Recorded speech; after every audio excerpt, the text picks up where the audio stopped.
Apologies to those at the back who've heard all this before many times. I must repeat it. You may use any mobile electronic device you have to transmit silently to the outside world what you've seen and heard in the inquiry, but only 10 minutes after the event that you're describing. That is to coincide with the 10-minute delay on the live video stream. You may not use such a device for recording proceedings or for taking photographs. Mr. Barr. Thank you, sir. Dr. German, I'd like to ask you now about a Malcolm X rally. It's Sir B28 28204.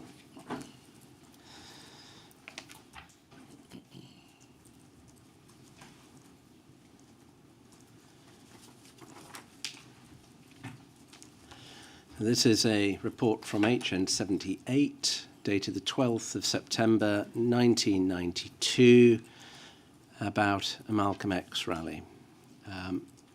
On the second page, you are recorded as having been present.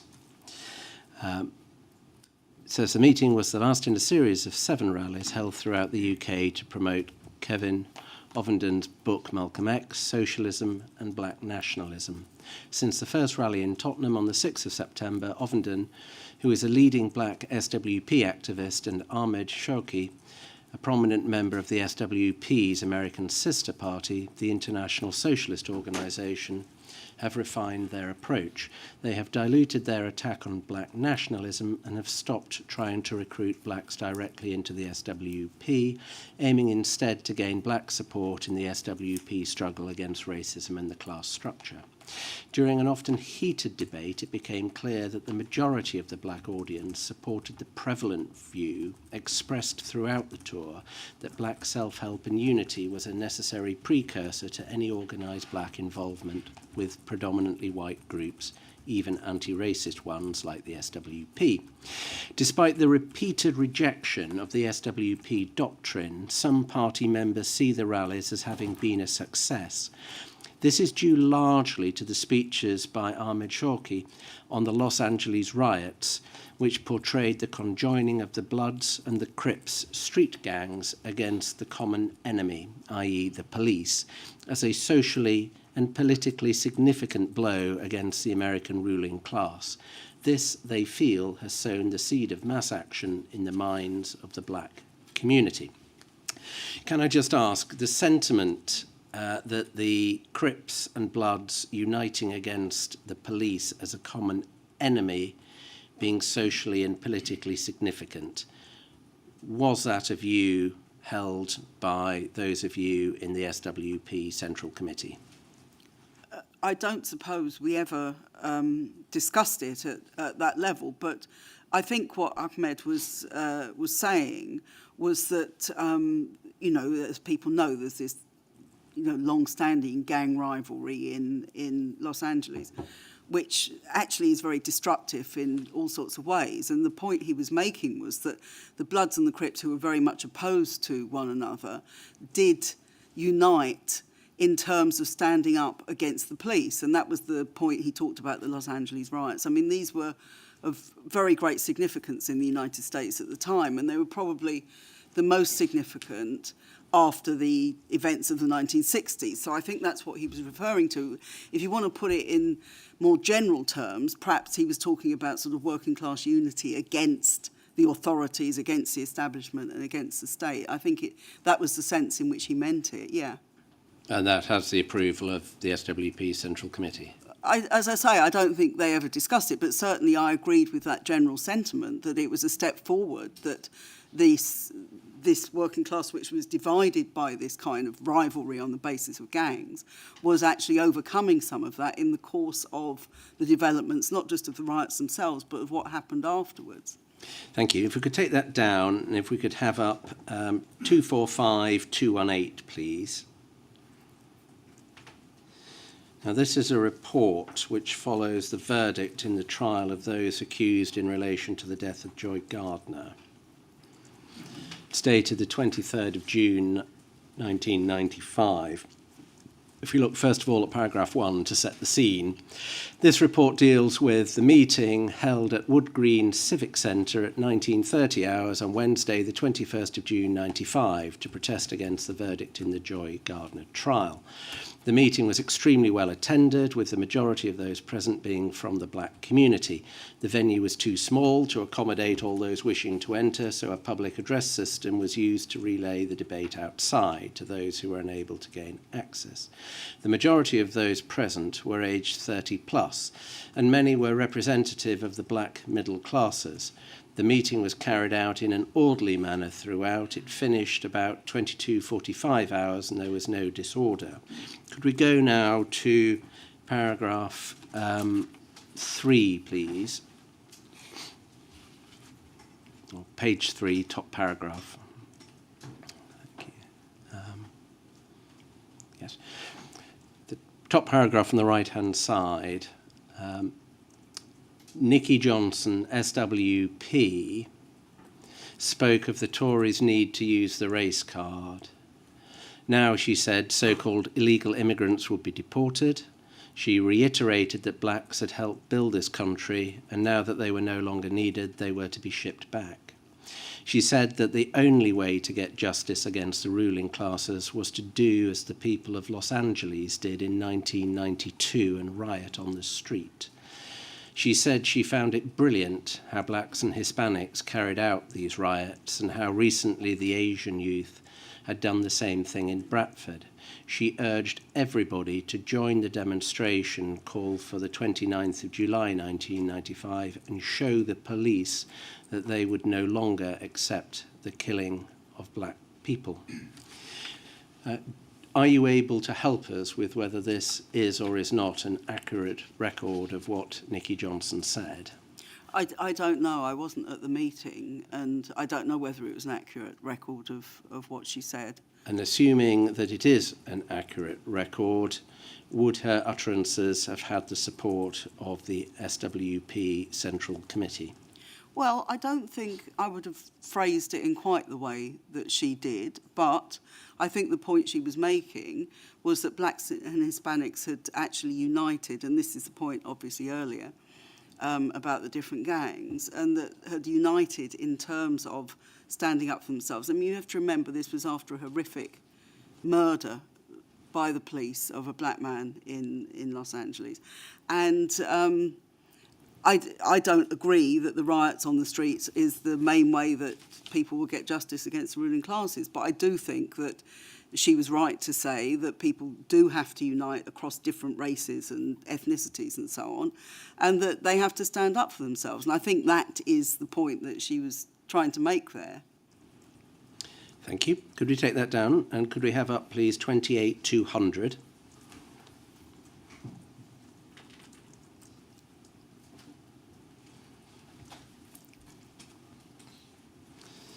This is the first of two reports about the Battle of Waterloo. This one precedes the date. Not the open ground schedule, the document itself, please. There should be a document with the same UCPI number. That's it. Thank you. So it's about forthcoming event, then forthcoming, 12th of September 92, Waterloo Station, about arising from Screwdriver, which is a far-right band, isn't it? Says that the likelihood of disorder, violent disorder or criminal acts possible. Paragraph 1, the leadership of the Socialist Workers' Party has directed that members of North and East London branches of the SWP and the ANL are to attend Waterloo Station to confront neo-Nazis and skinheads. Members have been instructed to meet at 4:30 in the main concourse near the cinema and have been strictly warned that they are to take orders from Julie Waterson and from no other person. There are no plans by the SWP ANL to attend the eventual venue of this concert. It is known that the majority of SWP ANL members are apprehensive at the thought of physical confrontation, and this may be reflected in a low turnout. Can you help us? Were you present on the day at the Battle of Waterloo? No, I wasn't. Were you involved in preparations, and in particular in the direction that is referred to in this paragraph? What about Julie, that Julie was the person that they had to take orders from and nobody else? Both that and the fact of the turnout from the North and East London branches.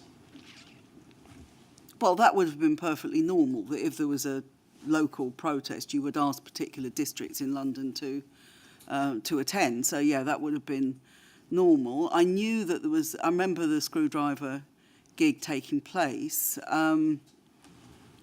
I don't quite understand this. I mean, it seems to me that what it's saying is that that people have to go to Waterloo Station, but then they're saying they don't go to the eventual venue. So I don't quite understand what that is about and what they're trying to say there. Do you have any recollection of what the directions to members were?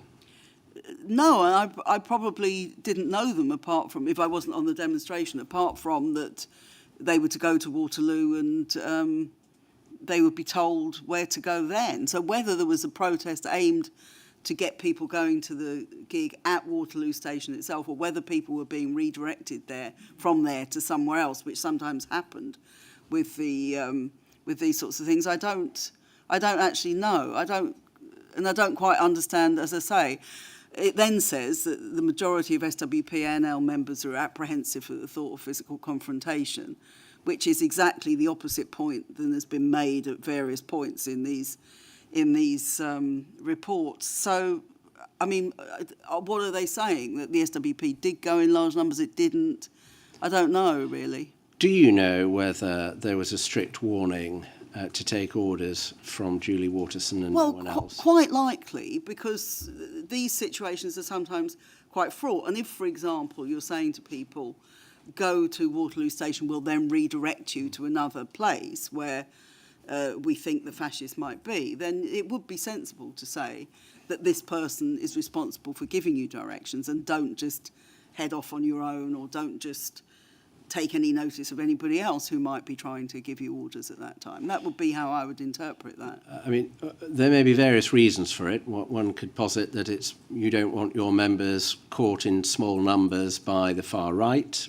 That's one possibility, yeah. You don't want hotheads provoking violence, which leads to other of your members being hurt. Well, that may be a possible interpretation, but it's very hard to tell from this what's going on, really. Thank you. If we could take that down and have up, please, 28205.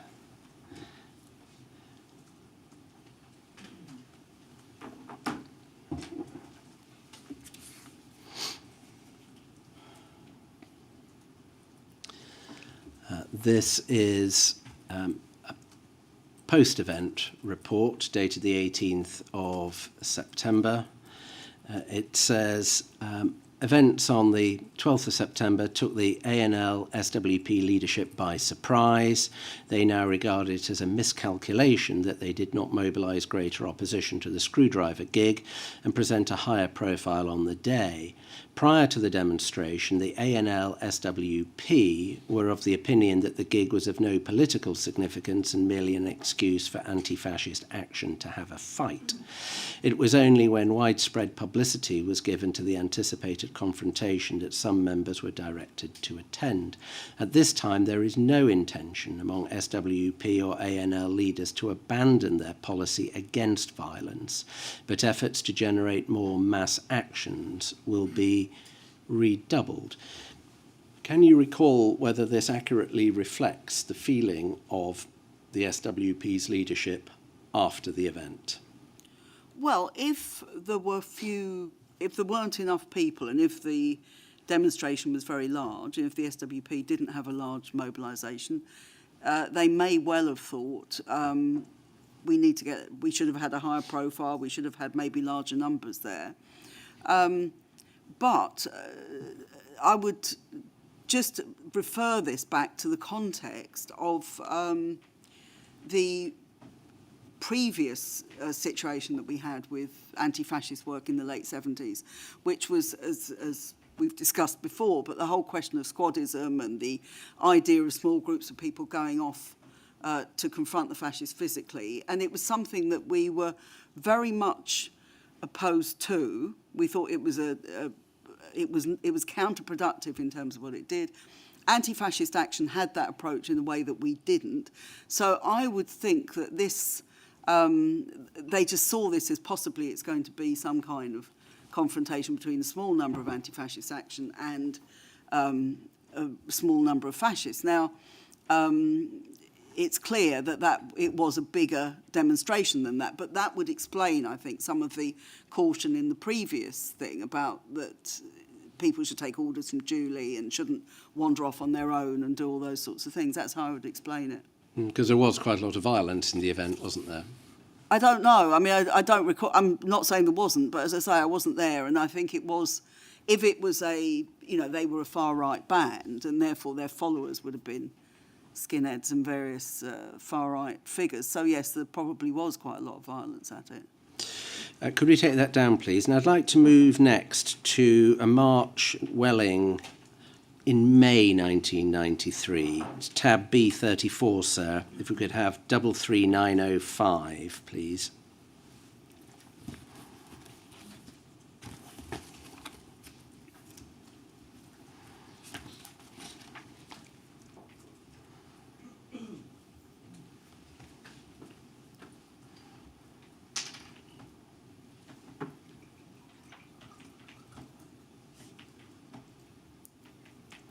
Thank you. If we could start with the next page.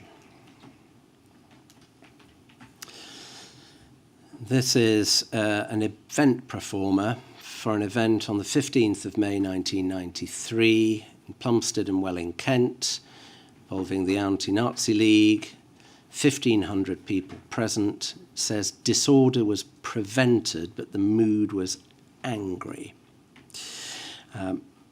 Organisers of this event, i.e. leaders of the SWP, are disappointed at the low turnout for what had been heralded as a huge demonstration. Only about 1,500 demonstrators participated, as opposed to the somewhat optimistically anticipated 5,000. The poor showing is being attributed to three main factors, namely a general fear of violence following disorder on the 8th of May, the rerouting of the march to avoid the BNP bookshop and headquarters, and rumours that the march had actually been banned. These appeared in the press on the morning of the march and the FA Cup final. So it would appear that there was a lot going against a successful demonstration on that day. Can you recall this event? Yes, I do recall it, because there was a demonstration the week before which was bigger than this, I think, and where that went to the bookshop. This was an attempt to do a similar thing. The reasons put here are there's probably a degree of truth in the fact that it didn't go to the bookshop and people would want to go to the bookshop. The cup final I can't really comment on. I don't know how much that affects people going on demonstrations of this sort. And yeah, I mean, I think people, again, if you look at the background to this, we've got this very violent situation developing in this part of London. I mean, there have been several racist murders, including the murder of Stephen Lawrence just around that time. We'd had this BNP so-called bookshop, which actually was a headquarters, a political headquarters, which many people believed did organise racist attacks from the bookshop, it encouraged these sorts of things. And so these may all have had a factor, but sometimes it's also just the case that one week you might have a demonstration that it hits, you know, it strikes a chord with people in a way and they come to it, and you might have one on the same subject a week or two later and it doesn't. So all of those could be possible factors in it. I'm not sure any one is, but obviously it was disappointing to get that number of demonstrators. If we could go to the bottom paragraph on that page. Thank you. Before the demonstrators arrived at Plumstead, stewards had been given instructions by the organisers. The object of the exercise was to be a march on the BMP premises, notwithstanding police measures to prevent this. If numbers were sufficient, the marchers were to try to force their way through police lines at Upper Wickham Lane and then to the bookshop. If the first frontal assault failed, activists at the rear were to turn and lead the march through opening forced through weaker police lines and to the bookshop via back streets. Organisers assumed that the first assault would draw police away from the apparently compliant marchers at the rear and enable a second successful attack on the police cordon. You are recorded in this report as having been present. Is that right?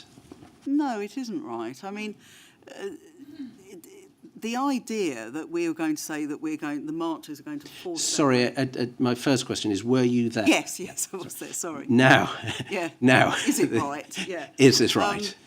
No, I don't think it is. And I don't think it is because if you look at the idea that the marchers were going to try to force their way through police lines, I don't think that would have been the way in which it was assessed or the way in which we were going to do it. I think what we may well have said is we wanted to get to the bookshop, we're prepared, and this has happened on other demonstrations, we're prepared to go by other routes. If the police won't let us go down this route, we'll go by other routes. And I think that's actually what happened, or what people tried to do. But this stuff about organisers assumed that the first assault would draw police away from the apparently compliant marchers at the rear that definitely was not the way it was planned or discussed. And I think, again, this is a sort of attempt to put a rather strong view on actually how the demonstration was organised. And I don't think it's right. Was there an instruction to try and force the police lines? No, there wasn't. What we would have said is we want to go to the bookshop, and that would be the position that we would have taken. But we do not say to people, try to force through the police lines. It's just simply, it's not realistic for people to do it.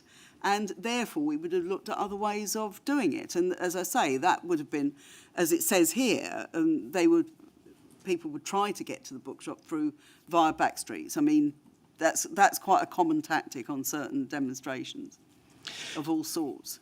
Thank you. Could we go to page 3, top paragraph, please? The low number of demonstrators virtually equalled by the police and the apparent preparedness of the police to deal with any trouble dissuaded the leaders from instigating the plan. Is it right that the event was very heavily policed? Yes, it was right. It was right. But the rest of it is not right, because it wasn't true that it dissuaded the leaders. That wasn't the intention. Was definitely not to force their way through police lines. So it would have been that people would have thought of different ways of getting round it without having to do that. And yet again, this is, this whole notion that heavy policing means demonstrations don't do anything. I've been on so many demonstrations where there's very, very few police and there is no disorder. So it doesn't really add up, this idea that you have to have heavy policing and you have to have riot shields, you have to have all these sorts of things in order to make sure that people don't riot. People don't riot most of the time for perfectly good reasons. What success did your members have in getting to the bookshop via the back streets? Not much success, not much success. And why was that? Probably because there weren't enough of them. And too many police? Well, I doubt the police were down all the back streets, so I'm not sure that was the main reason either. Could we go to the next paragraph, please?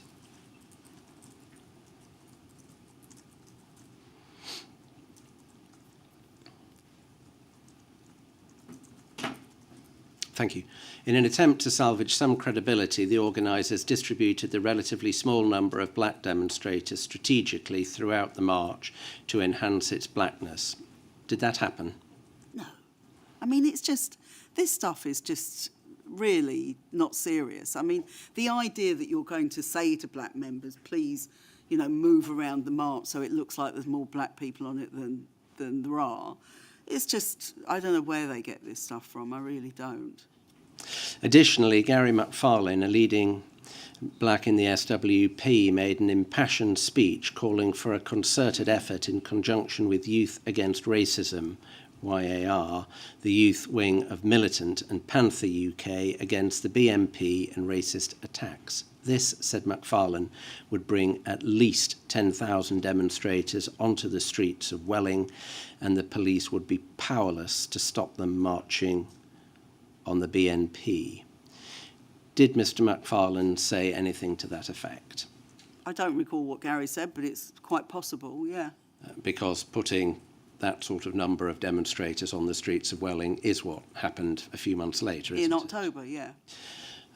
And was the intention to have such numbers that the police would be powerless to stop them marching on The intention BNP? was that we wanted to go to the bookshop, that we were determined to go to the bookshop. We thought it was completely unjustified that the police were not allowing us to go there in the context of the racist violence that had been going on, in the context of the election of a fascist councillor in Tower Hamlets, which had also happened that year. There was a very big wellspring of opinion that we had to do more to stop the fascists, and that was a very important thing. So yes, Gary was saying we'll get sufficient numbers onto the streets of Welling and the police will have to let us march onto the headquarters, because we were very open, as were these other organisations and all sorts of other people, that we wanted to close that bookshop down. We thought it was a centre of racist organising. Of course, now, 30 years later, these things aren't really in dispute. But at the time, the police, some of whom were involved in all sorts of complicity over the Lawrence case and over other cases in that area, the truth is the police were determined to stop us from doing it, and we felt that was unjustified given the threat of the bookshop and given our rights in a democracy to be able to protest outside it. Could we go to the next paragraph, please? It is clear that the violence shown by the Panthers on the 8th of May has increased the stakes in the battle for credibility amongst the anti-racist groups. The ANL-SWP is now desperate to shrug off its white, woolly, liberal image and to reassure the rank and file that the organisation had not missed the boat in the anti-BNP campaign. SWP ANL participation in future events in the area will be carefully considered, and it is likely that the next big demonstration will be the subject of a full national call-out, especially if there is another serious racial incident locally. It is right, isn't it, that the October demonstration was the subject of a full national call-out? Yes, that's right, that's right. But it was also, we wanted to unite all the different campaigns. It was called the Unity demonstration for that reason. We wanted it to be a mass demonstration because we thought it needed to be sufficiently large to bring in very large numbers of people and to be effective rather than a series of smaller or divided demonstrations that might happen otherwise. Was there a feeling that the SWP had a white, woolly, liberal image that needed to be shaken off? Well, I didn't think so. I don't think anybody in the SWP thought so. And I don't really think the undercover policing people thought so, given they spent so much time trying to say the opposite. So, no, I don't think that's realistic. Thank you. I'd like to move now to some evidence about Brick Lane. It's tab B39A, sir, 24344, please.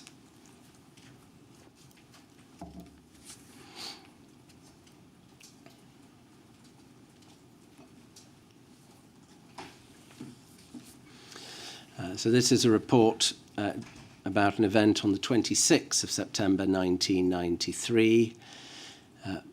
The nature of the event is said to have been a mass paper sale at which 200 to 300 BNP supporters and 500 to 700 opposition were estimated. The likelihood of disorder is assessed as high, event opposed by anti-fascist organisations, and the mood violent, hostile to police. Could we go to page 3, please? Thank you. Feeling is running very high at present that the BNP can be driven from the streets of London. The bookshop continues to be the focal point for resentment, and the groundswell of opinion is that it must be destroyed.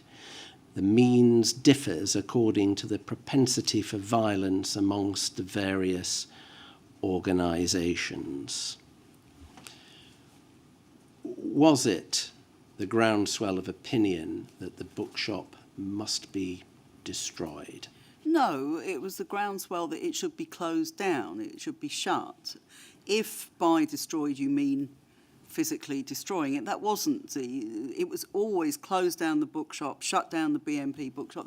Or people sometimes didn't call it bookshop or put it in inverted commas for obvious reasons, since it had very little to do with being a bookshop.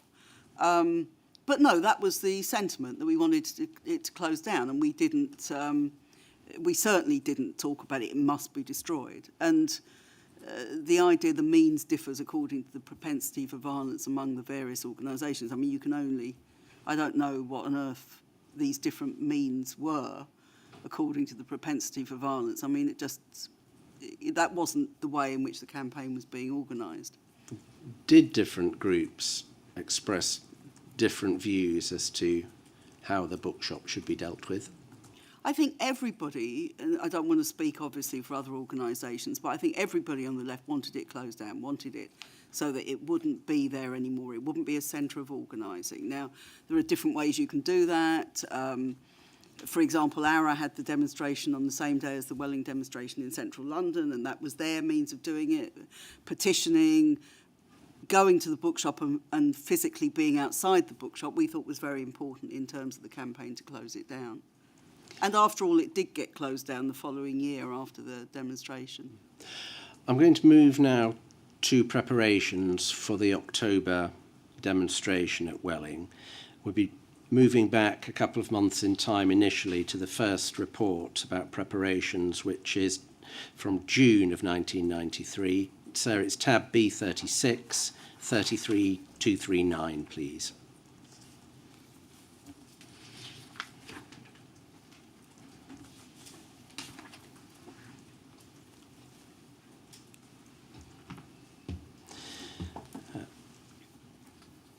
We see from the first page that it's a report dated the 29th of June. It's about plans for the unity demonstration, presumably called that for the very reason you've just explained. And if we could go over the page to the Anti-Nazi League's leaflet, close down the BNP, National Unity Demonstration, Bexley, October the 16th, 1993. Since the Nazi BNP set up its headquarters in the Bexley area, there have been 4 racist murders. And in the last year in South East London, there has been a 210% increase in racist attacks. Since 1989, a local and national anti-racist organisation have lobbied Bexley Council 23 times and held 6 demonstrations. We believe now, more than ever, it is important that we have one huge, united demonstration to finally close down the Nazi BNP headquarters. And that encapsulates in a nutshell, doesn't it, the background to this march? That's right, yes. And that was the aim of the march. And the considerable strength of feeling. Yes, and as it says here, the number of lobbies of the council, the demonstrations, the real fear that the racist attacks were going to continue and were becoming very, very normalised in that part of London. It goes on to say the Anti-Nazi League is supporting, together with other anti-racist and anti-fascist organisations, a call for large demonstration in Bexley to close down the Nazi BNP headquarters. The demonstration will be led by the victims of racist violence and the family campaigns. So far, apart from the ANL, the following organisations and campaigns have agreed to be part of the unity demonstration: the Roland Adams Family Campaign, the Rohit Duggal Family Campaign, Indian Workers Association GB, YRE and Searchlight. The Lawrence family are currently in Jamaica, where Stephen is being buried. They will be contacted as soon as they return. How important was it to you to have families such as the Adams family and the Lawrence family on board? Well, it obviously was very important. These were people who directly suffered as a result of this racism, and who, in each case, did a huge amount over subsequent period to campaign about their own children, but also more generally about the threat of the BNP and the danger of racist attacks. So yes, it was important to have them on board. And in the result, was the Lawrence family involved? No, I don't think they were. I think they were on the other demonstration, the ARA demonstration. Can we take that down, please? And can we go to a photograph? It's at tab A2, sir. 37102.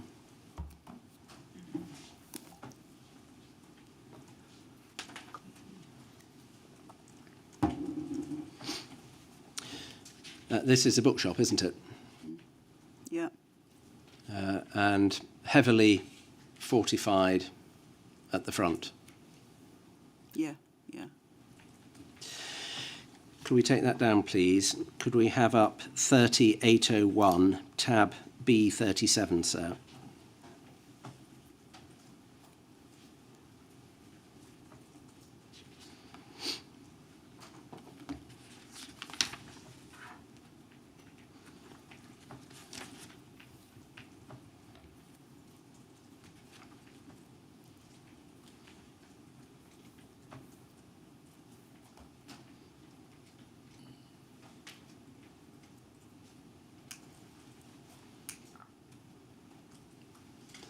Thank you.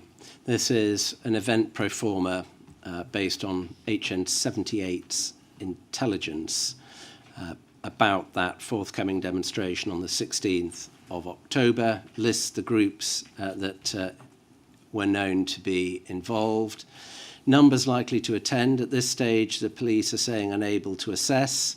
Likelihood of disorder, they are saying simply possible. Mood, vociferous.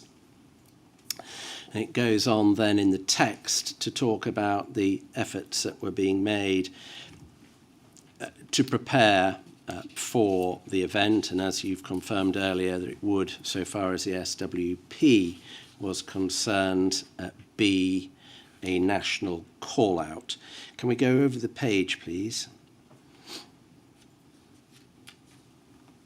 And we see there a list of the groups being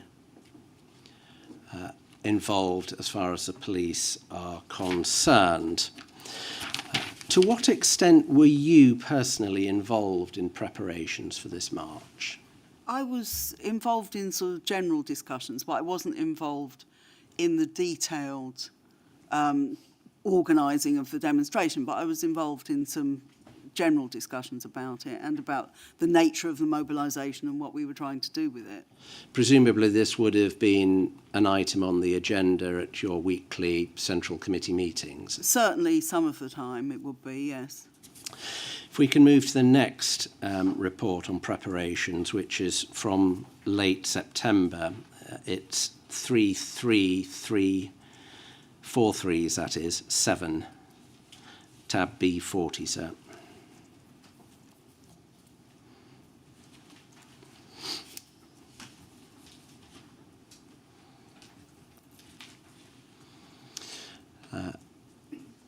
So again, the headers show it's the same demonstration that's being reported on.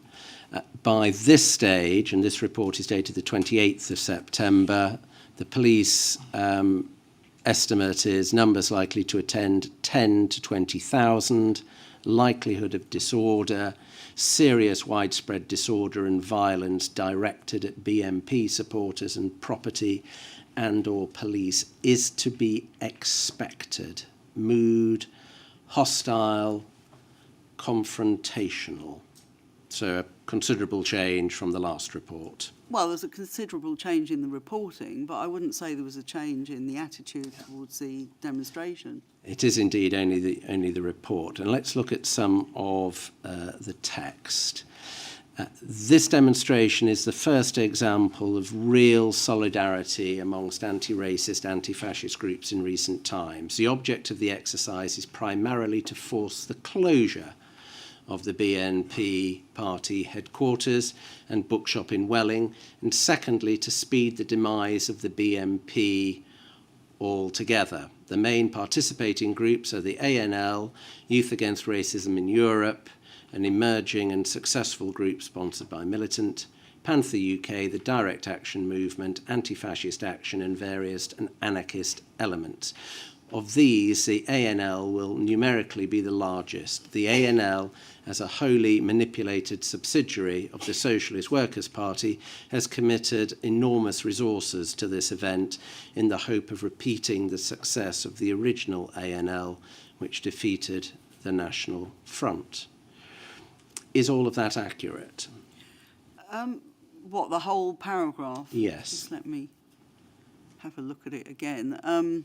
It's true it was the object of the exercise was to close the headquarters. Yeah, they were the main groups. It's not true that the ANL is a wholly manipulated subsidiary of the SWP. That just simply, as we've discussed earlier, it was much wider than that. It contained many, many people who weren't members of the SWP.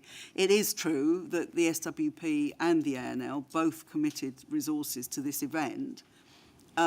Because, as it says here, we saw what happened in the 1970s. The ANL was absolutely central to defeating the National Front in the late 1970s and was very, very important in doing so.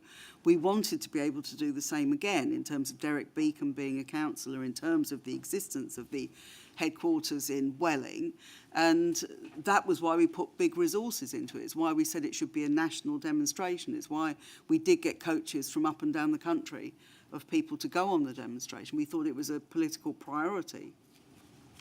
Why did the ARA decide to go it alone with a completely separate protest in a very different location? Well, that's a question, again, you'd have to ask them.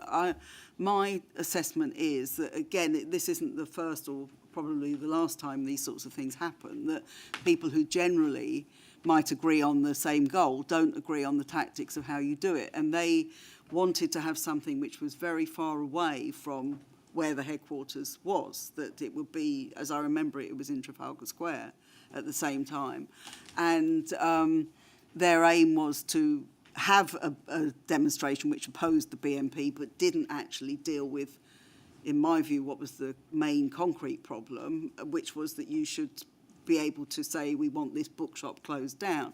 So I think that's why they did it. It was much more, there were a whole number of MPs went on it. Ken Livingstone was on it, who was the Mayor of London no, he wasn't the Mayor of London at the time. He'd been in the GLC, obviously. He became the Mayor of London later on. He was quite instrumental in organising it, as I recall. So it was an attempt to have a separate demonstration which gathered people around the same issue, but without having any question of going near the bookshop. And without the attendant risk of trouble. Well, and without the numbers. I mean, there were 2,000 or 3,000 people on that demonstration. There were 60,000 in Welling. So I would argue that the vast majority of people did understand the importance of going to the bookshop. And you can actually have trouble on a demonstration in Trafalgar Square, as has happened. But, I take your point. Okay, Next paragraph. Demonstrators will assemble at Wynns Common, Eltham, intending to march on the BNP bookshop. Whilst it has not been explicitly stated by organisers, the intention of the protesters is to attack the bookshop physically. Who says? I mean, this is a report which has no basis in any fact, does it? While it's not been explicitly stated by the organisers, well, that's maybe because they didn't state it and didn't intend it to happen. Could we go to the next page, please, to the top?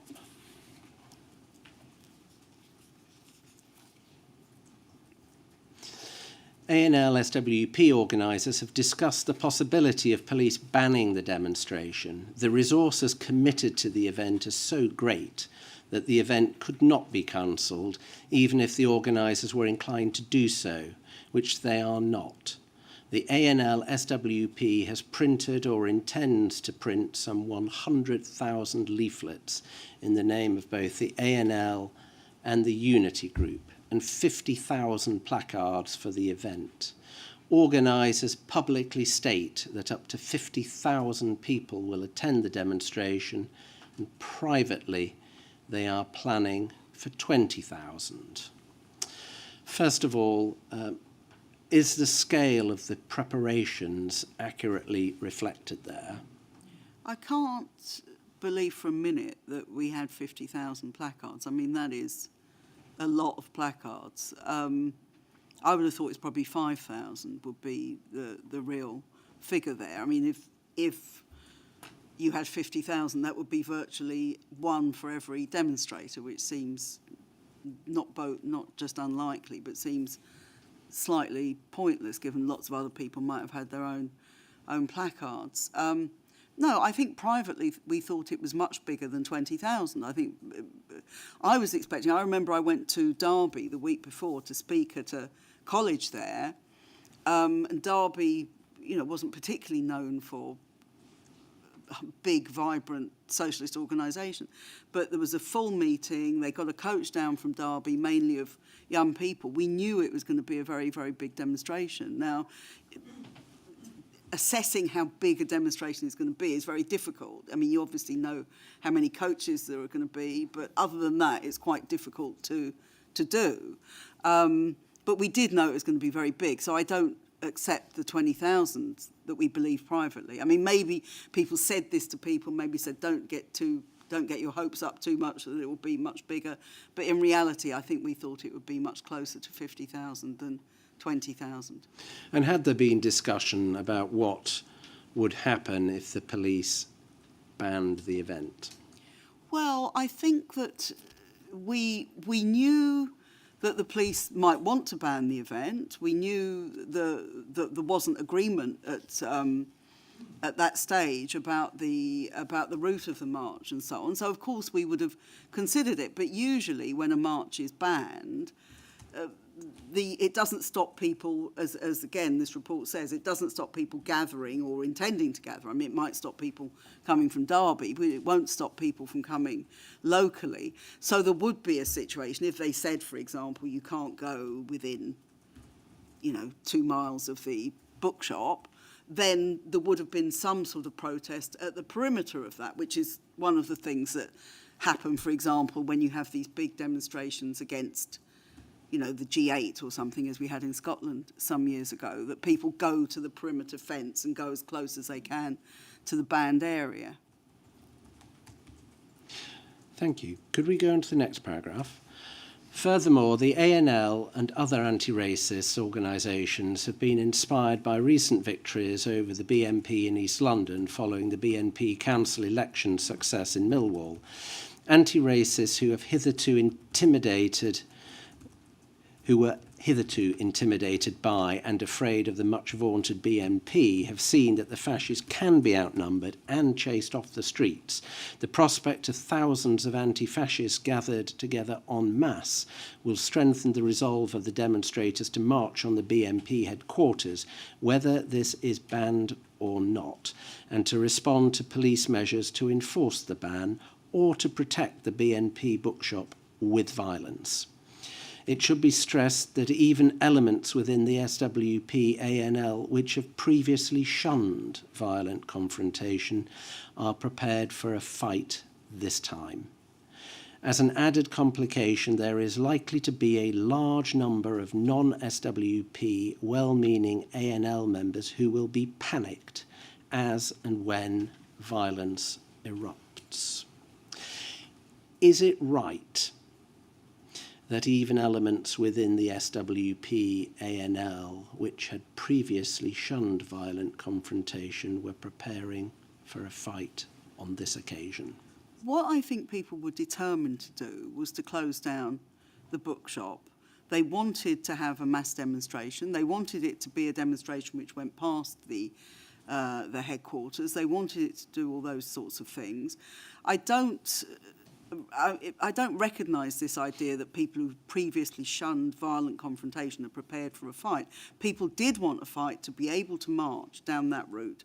They did want to be able to close the bookshop down. They did think it was wrong that the BNP could intimidate people on the streets of East London or on the streets of South East London. So all those things are true. But this idea that suddenly people have gone from being we don't want any violent confrontation to now we're going to have a physical fight. I just don't think that's the way it happened. I also don't quite understand the following sentence seems to me a bit of a non sequitur, that there'll be a large number of well-meaning ANL members who will be panicked. Well, as and when, and so should we have violence? Shouldn't we have violence? It doesn't really make any of this clear. I mean, as I understand it, the insinuation is that there was a recognition that there was going to be violence, but not everybody was in on the plan, and there were therefore going to be some people who would be surprised and panicked. Is that what happened? No, because I think everybody who went on that demonstration knew it would be heavily policed. I think everybody who went on it knew that it would be a demonstration that the police didn't want us to have. They knew all that, regardless of their politics and regardless of where they came from politically. But I think there was a very strong feeling among the SWP, but also among many other people, including the as they're described, well-meaning ANL members, that this was something they had to do, and it was very, very important for them to do. And there wasn't a plan by a small number of SWP to foment violence, which would then panic the ANL members. That would have been an irresponsible thing to do. I mean, you can't take people on a demonstration and not want to make sure that they're safe and not want to make sure that they're looked after. You know, you had all these people, you had families, you had people coming from all around the country, and it descended into a complete attack by the police, which no doubt we'll come on to. But it was a very, very frightening demonstration, and in that situation, the last thing that we wanted to do was to create a situation where people would be panicked. That would have been quite wrong. Could we move now to the next page, page 3, to the third paragraph down, please?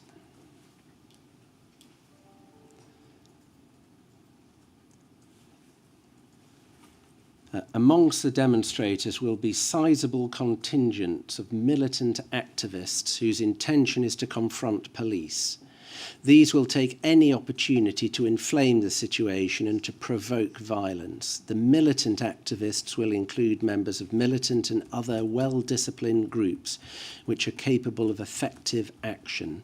The total number of these militants will probably be in the region of 3,000. Was there a sense that there might be significant numbers of what I might term hotheads? Well, I don't think calling them hotheads is quite right. When it says militant activists, yes, this is true about a whole number of left groups and a whole number of individuals. But the idea that they went on it with the intention to confront the police is not actually why people went on that demonstration. They went on the demonstration as a statement against the BNP, as a statement in favour of closing down the headquarters, and that was the aim of the operation. And you know, this kind of sense all the time from these reports that people are always just outside agitators, that they're always doing these sorts of things. I mean, if you look, I mean, historians will just regard this stuff with incredible, you know, they'll find it amazing because this is It's always how major social movements are portrayed. It's how the suffragettes were portrayed, that there were outside agitators, or there's people who are militant who want to cause trouble. Actually, there are a whole range of people in these protests who have different reasons for being there, but all of them are united in that they're there for the purpose of the demonstration, not as a means of having a fight with the police or anybody else. Thank you. Could we take that down, please? And could we have up 33058, which is tab 41 of your bundle, sir? This is moving into early October now. This report is dated the 5th of October. It's also on the theme of preparations for the demonstration.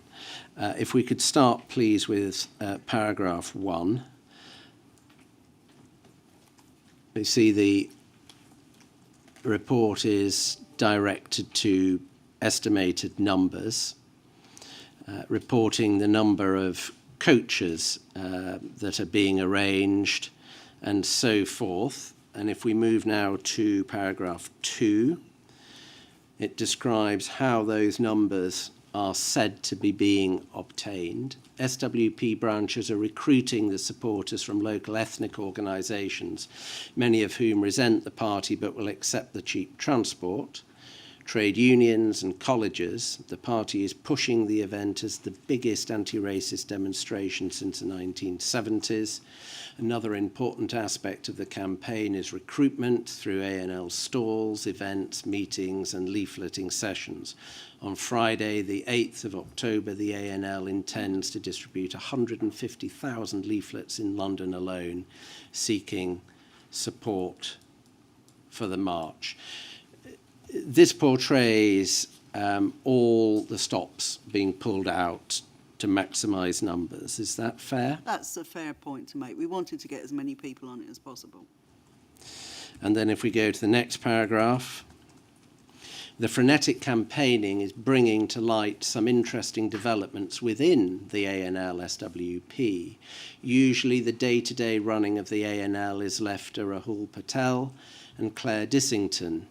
Of late, SWP Central Committee member Julie Waterson has been taking a greater part in such mundane activities and has brought in extra volunteer helpers to supplement the usual staff of privacy, privacy, privacy and privacy.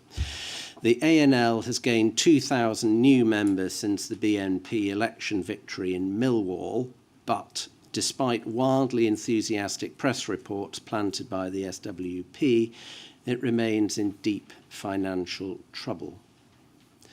All the A&L has is riding on a powerful showing on the 16th of October.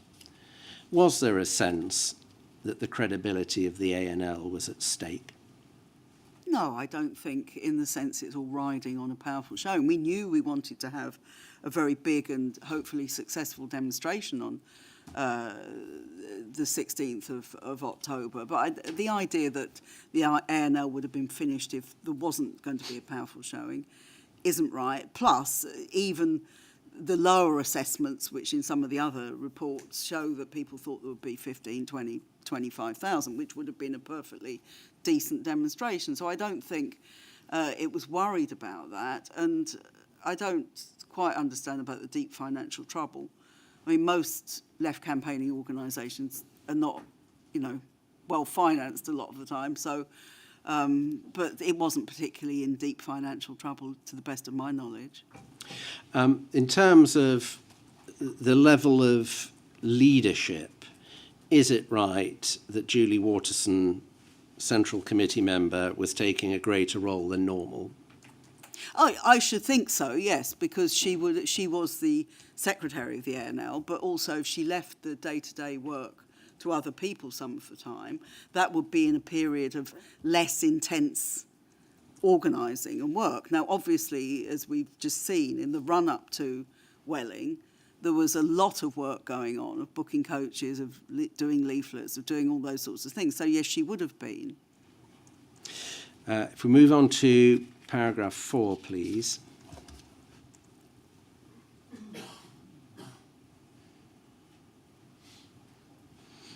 Another SWP Central Committee member, Chris Banbury, has been drafted in to lead the ANL at demonstrations leading up to the big one.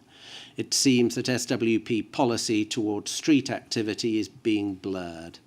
The SWP officially will not incite street violence, whereas committed ANL activists like Privacy and Privacy, both of whom are reformed fascists, believe that the BNP can only be beaten by physical combat.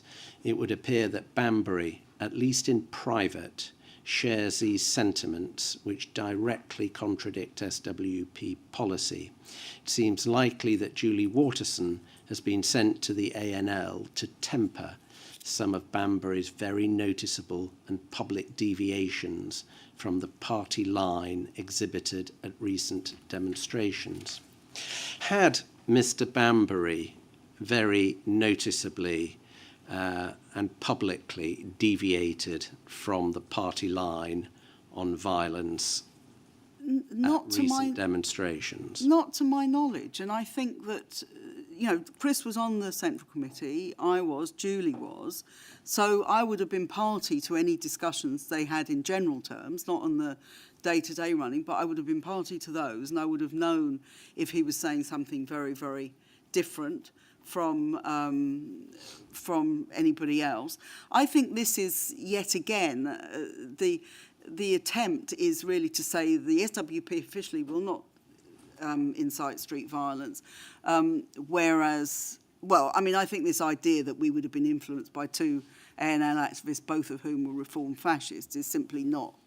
That really would not have happened, and I don't think that makes sense. That when you look at this, I think you have to say that Chris Banbury was not doing anything different from Julie in any fundamental way or from anybody else. And indeed, even this report says that Chris Banbury, at least in private, shares these sentiments. Well, who has he shared these with? What has he actually said? It doesn't say. And certainly Julie was not sent to the ANL to temper some of his so-called noticeable and public deviations, because as I recall it, she was the person responsible for the ANL. He did a whole amount of work around the demonstration and maybe other things as well. But he wasn't organisationally, to the best of my recollection, part of the ANL sort of structure, if you like. Did you ever hear Mr. Banbury in the run-up to the demonstration express any violent sentiments? No, I didn't. The whole point, I'm sorry to sort of labour the point, but the whole point was we wanted a mass demonstration. We wanted to close down the bookshop. We didn't believe that the fascists should be able to operate openly on the streets. All of those were things that everybody in the SWP shared. There wasn't a difference in any of those sorts of things. So, no, I didn't. And yet again, we've got Banbury is fascinated by Trotsky's leadership of the Red Army. Well, as I said earlier, the idea that it's comparable, one demonstration in Welling with what went on for 2 years in Russia, I think this is very, very slanted reporting. I think this guy has a problem with Chris Banbury, which I don't know what it's about, but he's constantly trying to make out that he's somehow different from the rest of the SWP leadership. And actually, Chris was a very sort of powerful speaker, and he was quite a gregarious person at that level. He was also extremely loyal and disciplined about how he operated within the SWP. So I can assure you he wouldn't have done anything which broke from what the rest of us wanted him to do. Could we move to the next paragraph, please? It is an open secret among central ANL activists that the object of the exercise on the 16th of October is to attack and attempt to destroy the BNP bookshop in Welling. Many are urging Rahul Patel to state this objective publicly, who has so far wisely declined.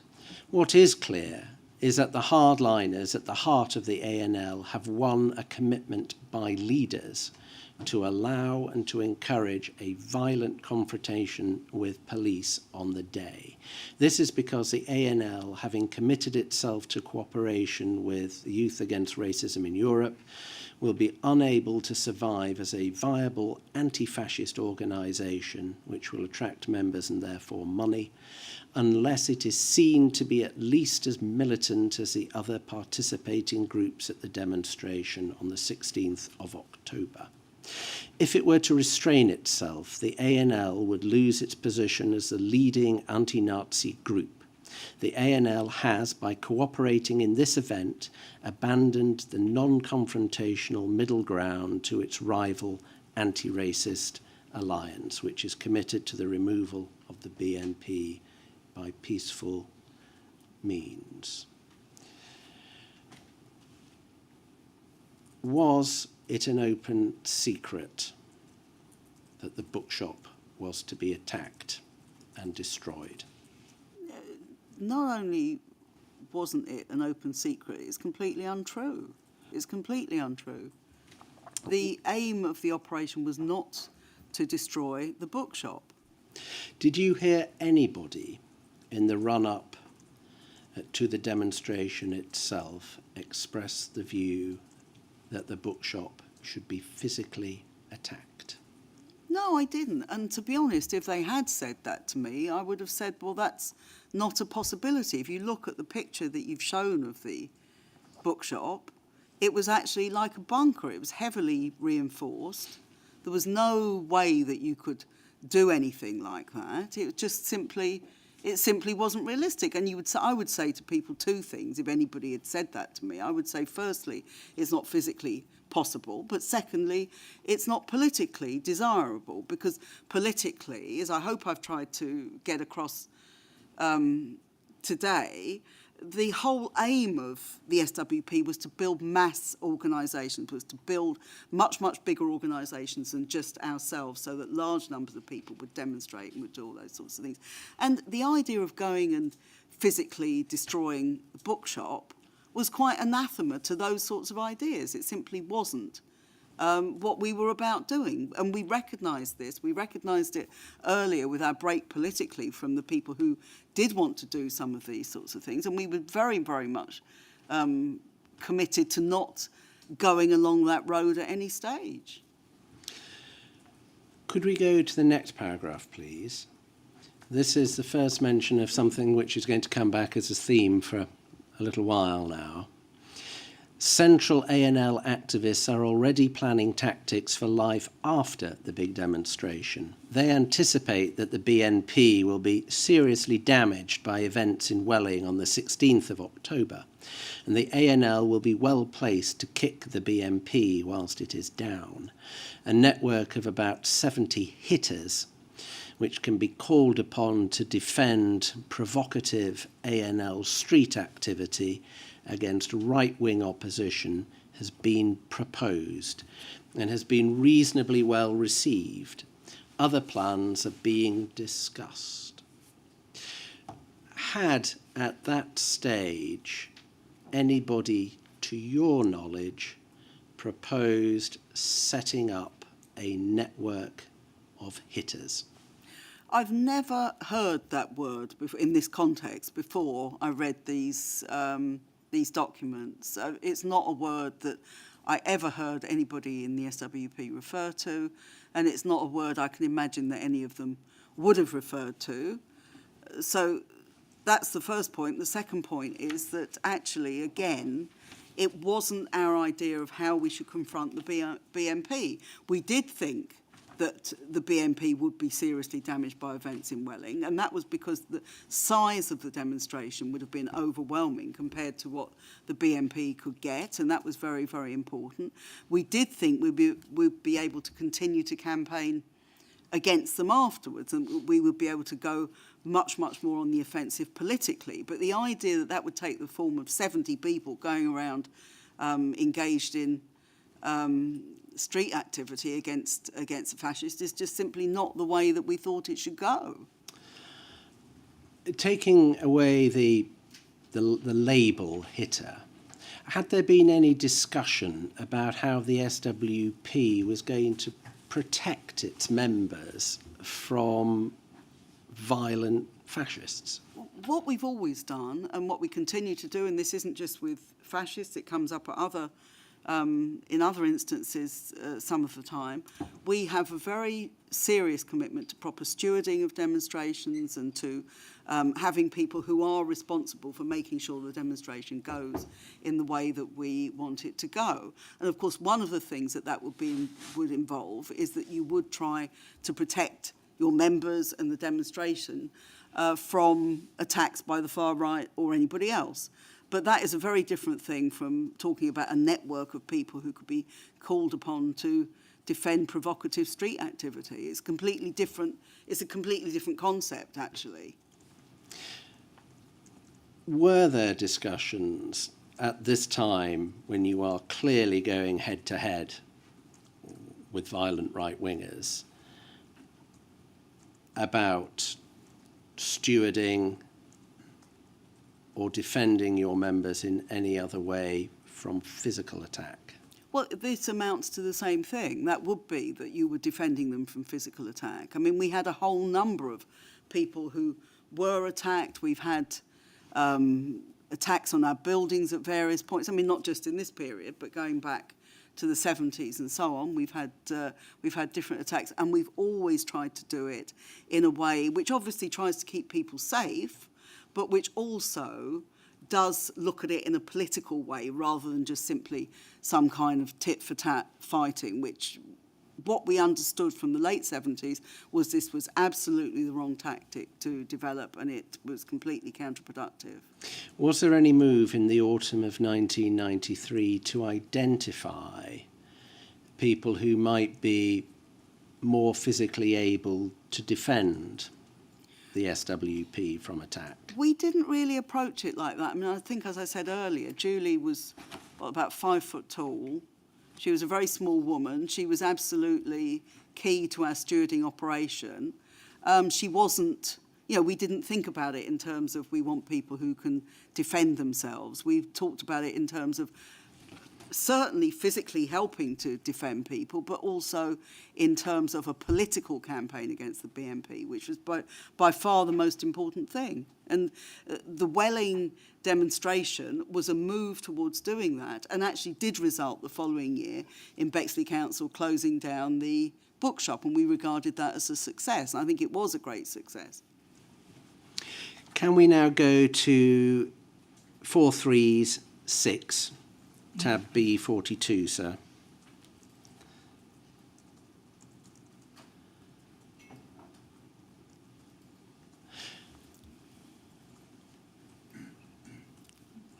We're now moving to the 8th of October.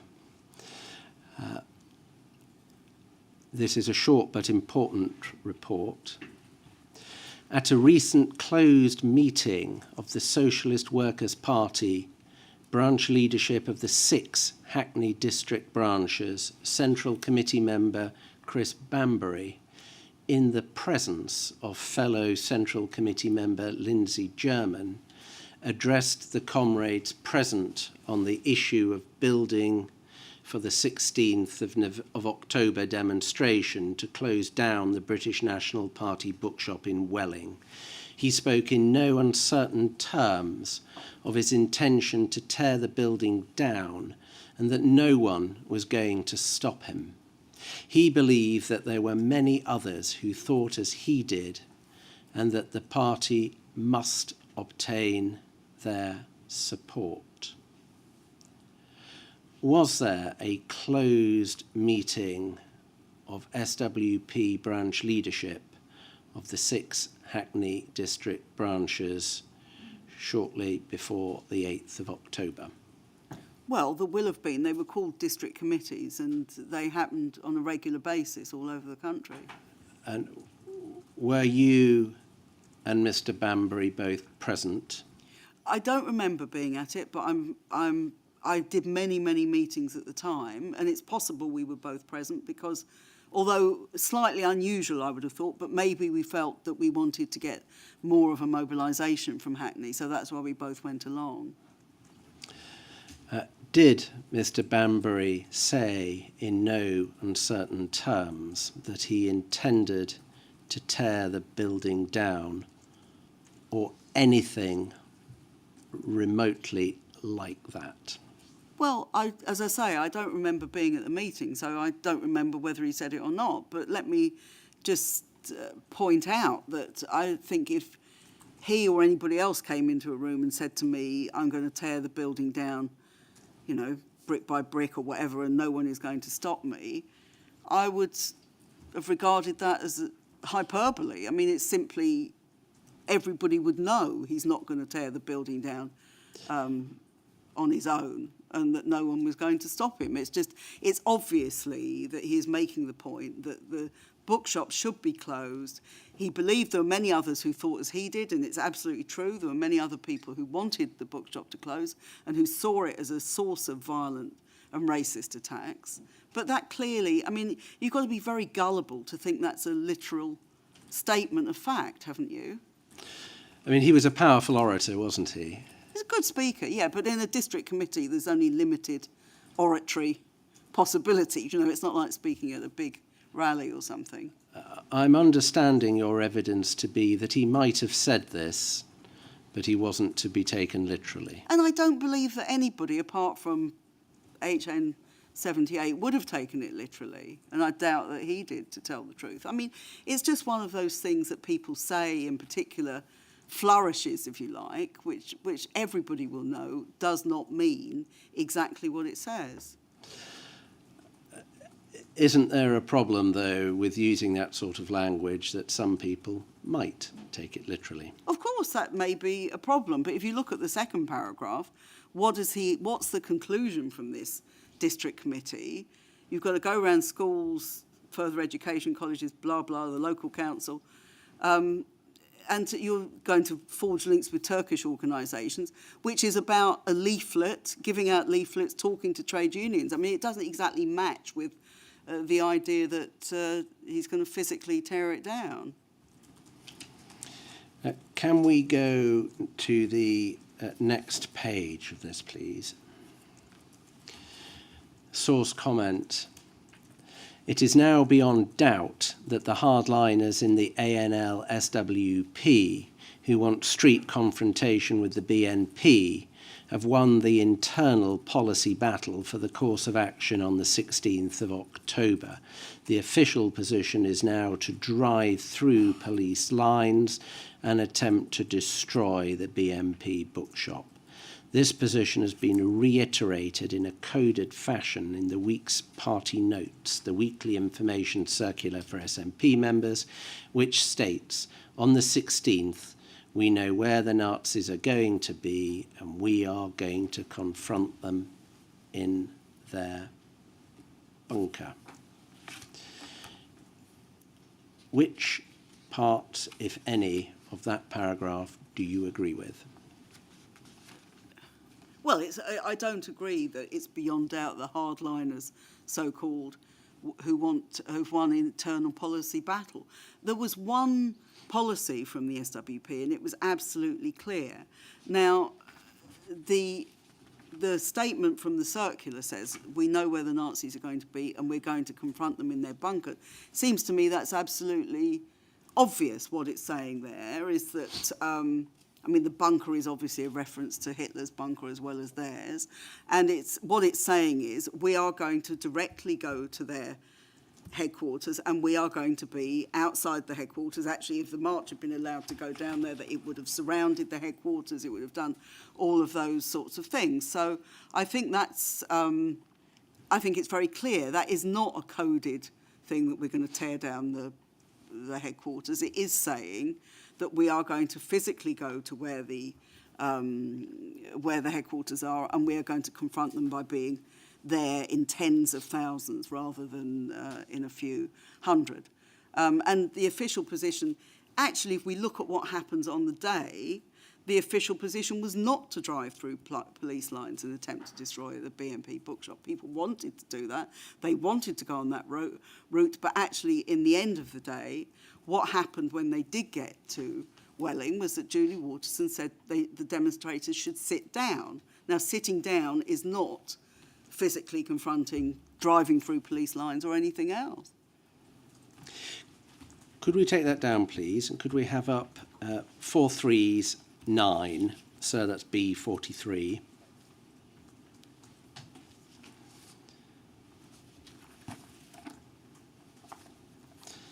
This document is also the 8th of October. And we're back on hitters. An idea proposed by certain members of the ANL National Office staff during a recent internal meeting regarding the formation of a contact network to enable the ANL to swiftly assemble 70 street fighters for security purposes appears to have been sanctioned by an individual or individuals within the controlling Socialist Workers' Party SWP Central Committee. It was stated that this unit would by no means be squadist in mentality and would not necessarily only consist of ANL SWP members, as it was mentioned that, for example, members of Youth Against Racism in Europe could also play a part. It is intended that this would be drawn up of those, quote, who would not run away when confronted by Nazis. Stopping there, if a decision of the kind asserted there had been made, would you, as a member of the SWP's Central Committee, have expected to have been aware of it? It doesn't seem to me that there was a decision made. It says there was an idea proposed by certain members. And it then goes on clearly to say that it was stated this unit would not be squadist, because that was one of the things that people were worried about. But I would say categorically that this was an idea which would not have been accepted and was not accepted, and as far as I recall, wasn't discussed by the Central Committee itself, and they would not have supported this kind of approach. I mean, I can't obviously comment on whether it actually was said or not, but it says here it's an idea. Yeah, it says an idea at the top, and then a few lines down it says appears to have been sanctioned. Appears to have been sanctioned by an individual. What I was driving at, if there had been any sanction, would you have expected to have been aware of it? That's my first question. Yes, I would expect to have been aware of it, which is why I think there wasn't a sanction by anybody. That, I think, answers my second Okay. question. Thank you. I think we can take that down now and move on to tab 44, 33764.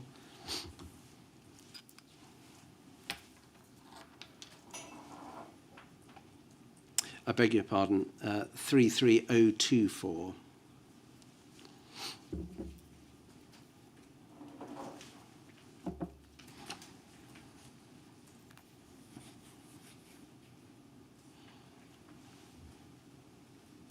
Yeah, this one's a little bit difficult to read.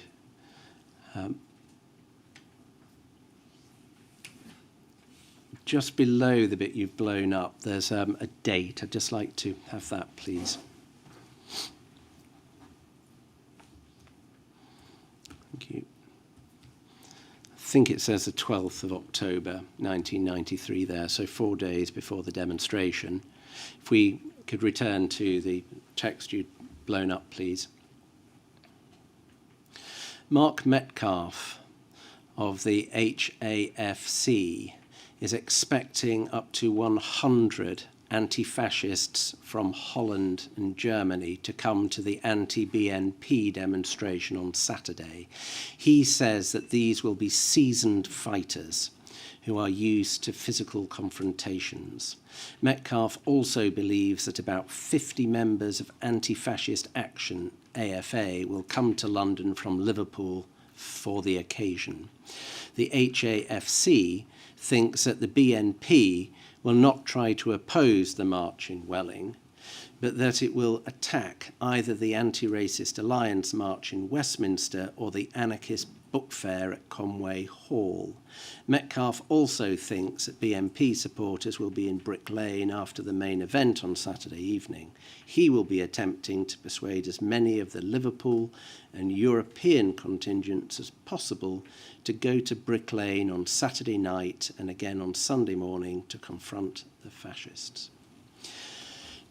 Did you hear anything at all about Dutch and German anti-fascists who were seasoned fighters planning to attend on the 16th? No, I didn't, and or certainly not to the best of my recollection. And as far as I can see, they don't have anything to do with the SWP. Were there seasoned Dutch and German anti-fascist fighters there on the day? I don't know. There may well have been. But I didn't. I mean, on a big demonstration, there are all sorts of people that you might not come across. And certainly in Welling, there were a huge number of people I didn't come across because there was such chaos. So I've no idea whether they were there or not. Thank you. Could we take that down and have up, please, 33764?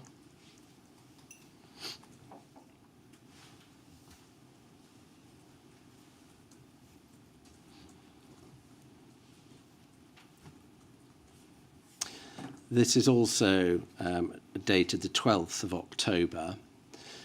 This is a report we can see from the bottom left of a different officer, HN 101. It says, SWP leaders confident that the Anti-Nazi League, ANL, will be sufficiently strong on the day, will allow the party to be represented in its own right on Saturday. This means that there will be a separate SWP presence with its own leadership, banners, etc. In command on the day will be Chris Bambury, who is eager for a confrontation. Is it right, first of all, that there were separate ANL and SWP presences on the day?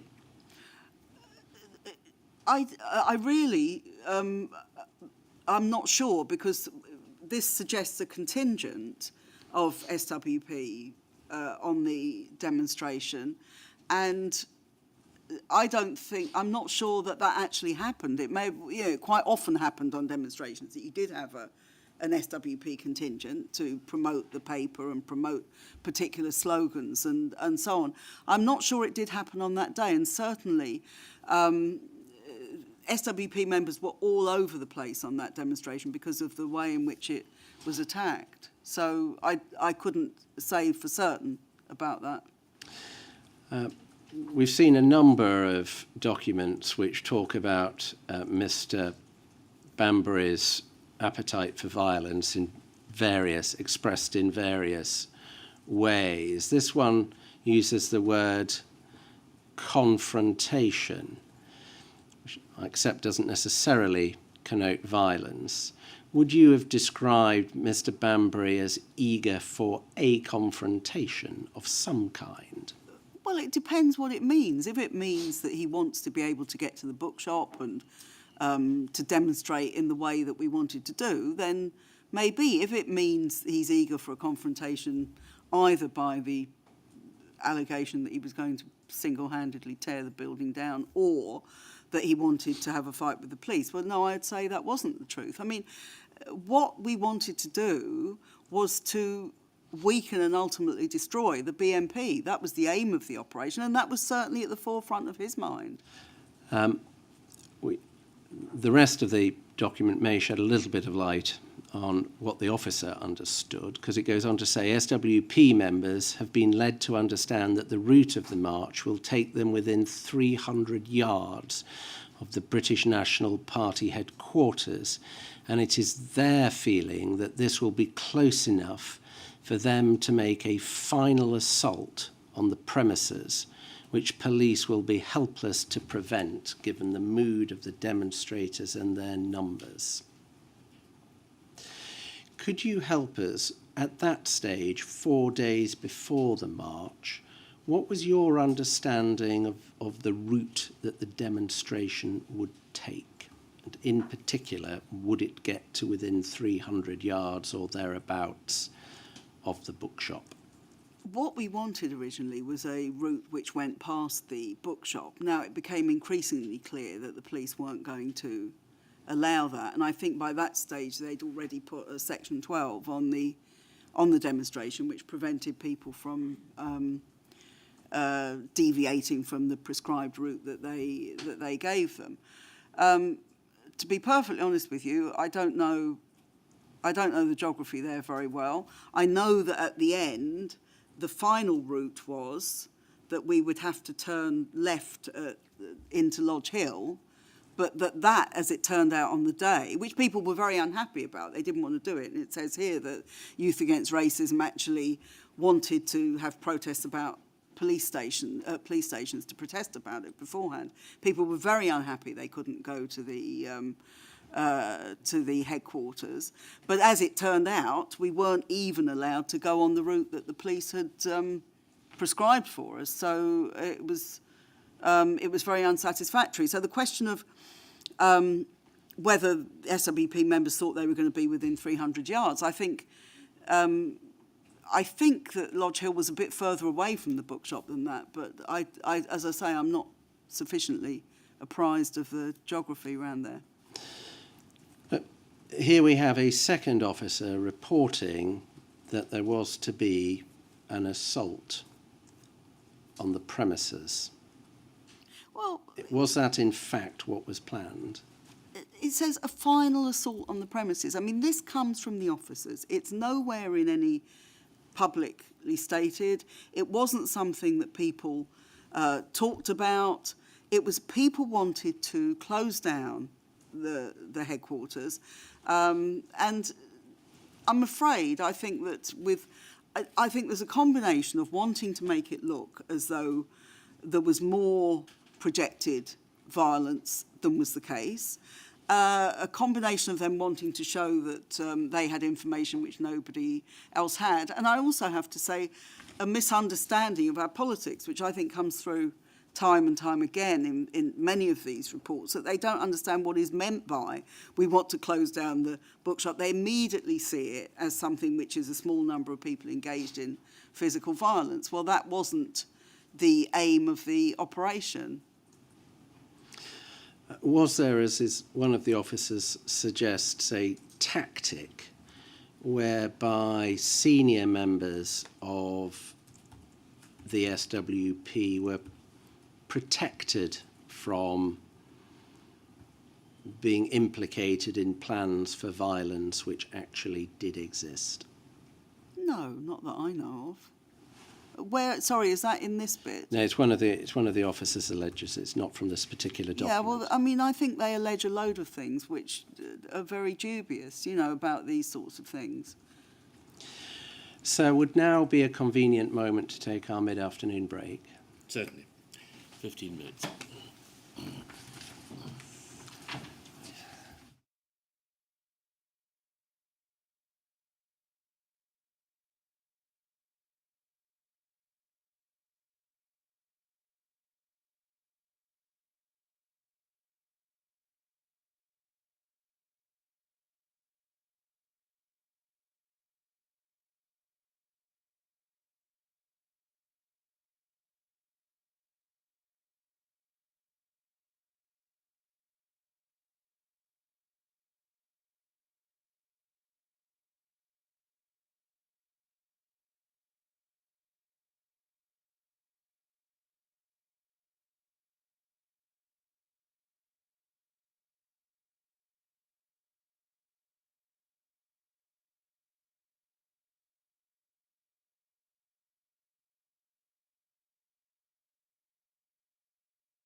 Mr. Warrington, you have a short intermission, I think. Yes, before we proceed with the witness, sir, as you're aware, towards the conclusion of HN 56's evidence yesterday, a note was made by the witness. And may I read a form of words that relates to the content of that note for the purpose of the record, which is as follows. The note written by HN 56 yesterday, referred to at line 10, page 216 of the transcript, included the following names: HN 101, HN 102, HN 10, HN 25, HN 90, and HN 7. I'm grateful. Mr. Bart. Thank you. Can we move now to the 16th of October itself? And it might help if we start with some maps. So these, sir, are your tabs C2A 37118. We've got extracts from two different contemporaneous A to Zs. So the cover of the first one, which I might describe as the low resolution map, is here on page 1. If we could go to page 3, please. This page I am not displaying just because it shows some of the nicest walking in Kent just outside London, but because it has the date on the bottom of the page, 1993. If we could go to page 4, please. This is southeast London, and if we could just orientate ourselves approximately in the middle of the page, you will see Welling. Do you have that? Yep. If we go directly north of Welling, we see Thamesmead, don't we? Right at the top. You'll have to go back to where you were. That's it. Thamesmead is immediately south of the river. That was where Roland Adams was murdered, isn't it? Not very far north of Welling.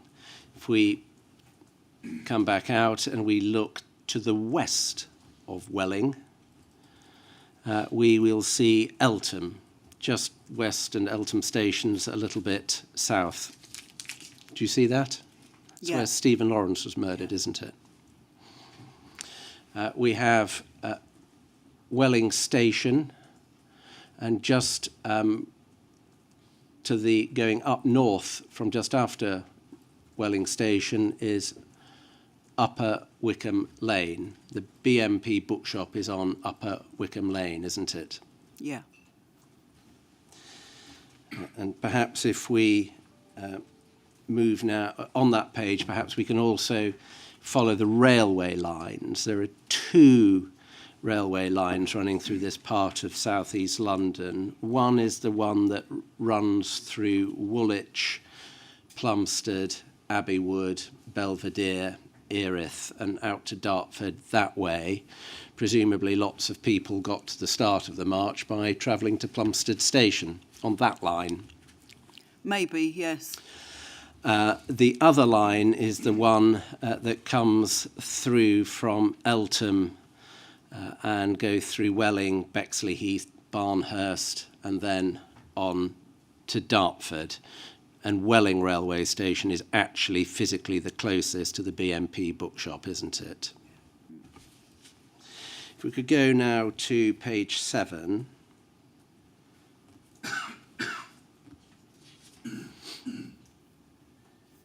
And this is the higher resolution map. Again, we can see from the bottom of the page that it's 1993. And if we could go to page 10, please.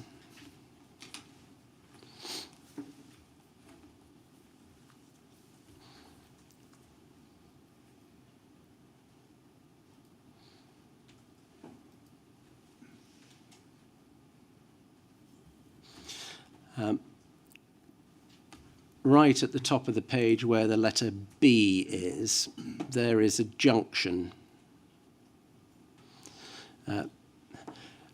On this resolution of map, the junction is between Upper Wickham Lane and Lodge Hill, with Oakhampton Crescent as well. Do you see the junction? Yeah. Is that the junction where essentially the march met police barriers blocking Wickham Lane to the south, Lodge Hill to the north, and Oakhampton Crescent to the east? That's right. And we'll be coming to that in due course, with the Plumstead Cemetery to the left of marchers as they were moving up Upper Wickham Lane from Plumstead. Yeah. Perhaps if we go back a page to page 9, and we should pick up there the beginning of the march, if we concentrate on the lower quarter of that page. We've got Wickham Lane coming from Plumstead High Street through to the junction that I've just referred to. And is it right that demonstrators met just at the bottom of that lane at Winds Common? Yes, that's right. Winds Common was where it started. Which is immediately to the left of where it says Wickham in the largest capital letters. If we could perhaps keep up page 10, please. It might help also just if we could really expand up Upper Wickham Lane, the section that is close to Welling Station. That and just a little bit north. I'm looking at the numbers, the road numbers. The bookshop was at 154, wasn't it? Yeah. And we can see 64, number 64 marked just at the end of the word upper, and 240 marked just after the M in Wickham. Was the bookshop very approximately, looking at the side roads, around where Church Street and East Street are? I guess so. I mean, I'm not an expert. If you're not able to say, just Yeah. say so. Thank you. Could you help us? You told us before the break that by the time the police had made the Section 12 order, the route was going to involve you going up Wickham Lane, but then having to divert left and not being able to walk past the bookshop. The actual route that you took, and perhaps if we could scroll out a bit, please. When you got to the top of Upper Wickham Lane and to the junction with Lodge Hill and Oakhampton Crescent, you've given evidence that all three of those exits from that junction were blocked. That's right. Where did the demonstration go? Well, it wanted to go up Lodge Hill, but that was blocked. So the people at the front obviously couldn't go back. I mean, you couldn't go backwards. There were too many people. I'll come to the detail, the detail of the disorder in a moment, but I'm just interested at the moment, when people disperse, ultimately, is anybody able to go down Lodge Hill, or do people essentially have to retreat back the way they came? No, what happened was, I can only speak from my own experience. Obviously, people had different experiences, but when we got to that point, it was absolute mayhem. It was already blocked. I myself had to people were falling over walls, they were being pushed over walls. I remember going through the cemetery, I remember it very well, and when I got to the other side, it was like a kind of medieval battle, the whole people were sitting on the side of the hill. There was a lot of people with wounds and injuries and with blood on their faces and on their clothes and all that kind of thing. And essentially, people just had to make their way. And I don't know this part of London at all well. People had to make their way to, I think I must have gone further up through the cemetery, over this hill, and then further up to, I think it probably was the top of Lodge Hill, and then got on the road at the top there and somehow found a station. I mean, people were going, some people will have gone back, people at the very back may have just turned back. That wasn't an option for most people because they thought they could get through to Lodge Hill, and that was completely blocked off to them by the police from the very beginning. So it was a trap. There was no way out for people on any of those roads. Okay, I'm going to dial back now to the start of the day. Can you recall broadly when you arrived and how you got there? I must have come by train. I would have got there probably an hour before the starting point. Starting time, and there were some speeches at the beginning there. So I would have got there about that time, I guess, 12, something like that. The report, the SDS report of the event itself, estimates the SWP turnout at around 3,000 to 4,000 people. Is that an estimate that you would agree with? It's certainly a reasonable estimate. It's a possibility. It's very hard to tell how many SWP, but there would have been very many SWP on it. People came down on coaches, people from London, obviously. Did Mr. Banbury attempt to reach the BNP bookshop before the march started? No. When you say no, do you mean you can help us with evidence that confirms he did not, or do you mean that you don't know? Well, he was on the demonstration. He wasn't at the bookshop, so I know that. I saw him on the demonstration. When did you first see Mr. Banbury on the day? I don't know. I can't remember that time. But it would have been early on because we were all there before the march started, as is normal with big marches, that all the people organising them turn up quite early. Did he say anything to you in the morning about having not been able to stop at Welling Station? No, he didn't say anything about that. I mean, is this a reference to this allegation that he was trying to burn the place down and that he would have done if he hadn't gone to Welling Station? Yes, I'm asking whether he said anything of that ilk to you. As I recall talking to him and Julie on the morning of the demonstration, we were all extremely worried about, we knew there were very, very large numbers. We knew that the police were blocking off this route, or we thought they were going to block off the route. And we were talking about how are we going to handle the demonstration. I don't think he said anything at all about whether he got off at Welling or not. Did he say anything about having done any form of reconnaissance? No, he didn't.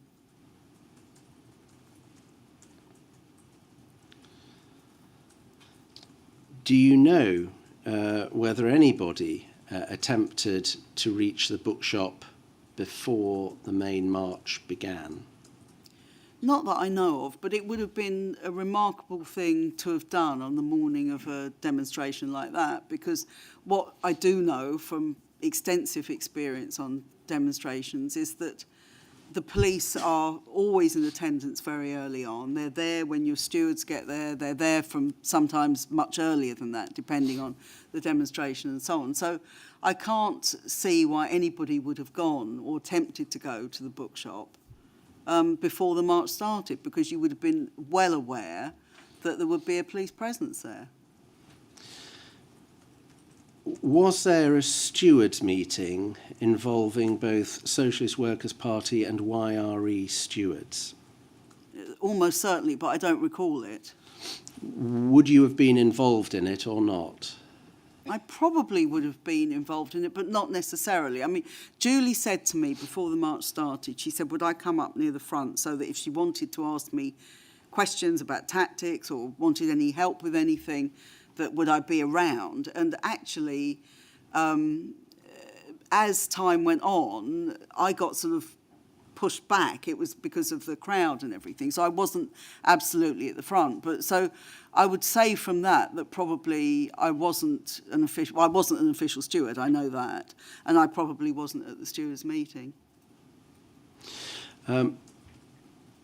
You referred earlier in your evidence to Julie Waterson wanting there to be a sit-down protest.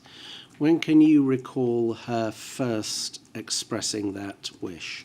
I think that came about when we became aware, and as other organisations became aware, that we weren't going to be able to go down Lodge Hill. We couldn't go down, they'd already said, you're not going to go down Upper Wickham Lane. We wanted to go down there, but we recognised that actually if the police had blocked all that off, it wasn't going to be possible to do that. So then what we wanted to do was go up Lodge Hill.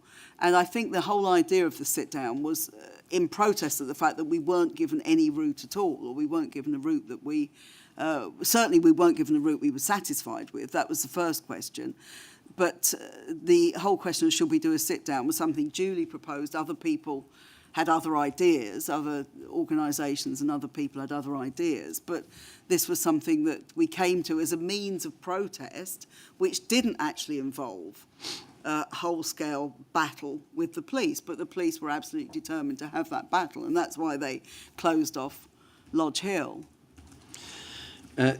Did the YRE want to force the police line by having people link arms? I think they wanted to link arms and see whether we could get through.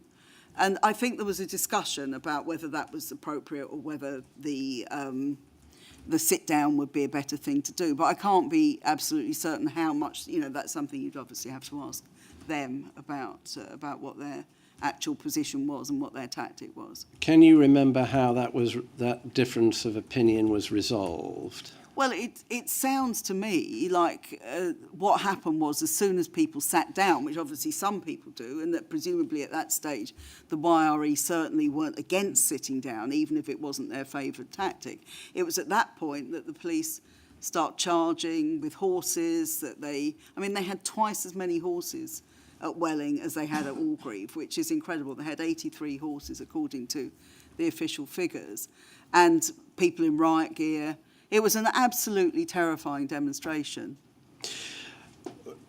I'd like to take you to the point where you're walking towards the junction.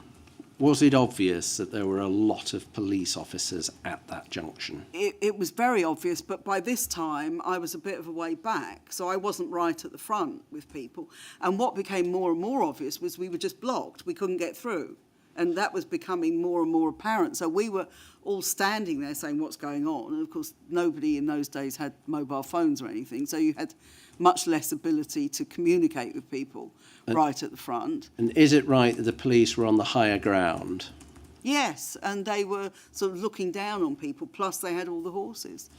In terms of riot gear, is it right that the officers at the front were not equipped with riot gear, but others were? I wasn't at the front, so I couldn't say categorically, but virtually all the police that I saw were with shields, with horses, with all those things. And that was witnessed by the level of injury of the demonstrators. There was a high level of injury. Was the geography such that it was quite a narrow, confined space, given the number of people involved? Yes, it was. And as I said, the way out for us was that people tried to get over walls. Part of the wall collapsed into the cemetery. There were other people sort of falling or jumping maybe over garden walls, people's private garden walls, because there was a crush and you couldn't get through. There is evidence that the fighting was started by some anarchists. Are you in a position to help us with whether or not that is true?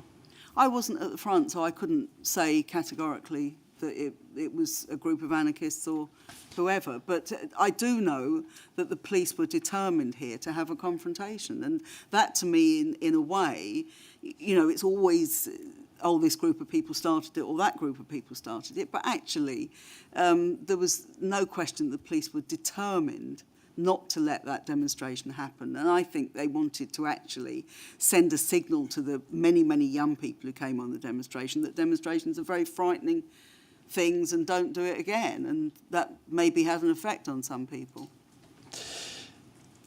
There's evidence that the YRE stewards suffered, and I'm quoting, considerable casualties. Are you able to help us with whether or not that is true? I'm sure they did, because I think that I think many of the stewards were injured. Julie was taken to hospital, had stitches in her head. You can see photographs of her with, she had a white jacket on which was blood-stained. And there were lots of people, as I said, I saw people when I was moving across from the cemetery up the hill, that you saw lots of people sitting on the ground injured. It was a remarkable sight, really. There's also evidence that there was an especially high casualty rate amongst the Kingsway anti-fascist group stewards. Are you in a position to help us with whether that's true or not? I don't know about them, I'm afraid.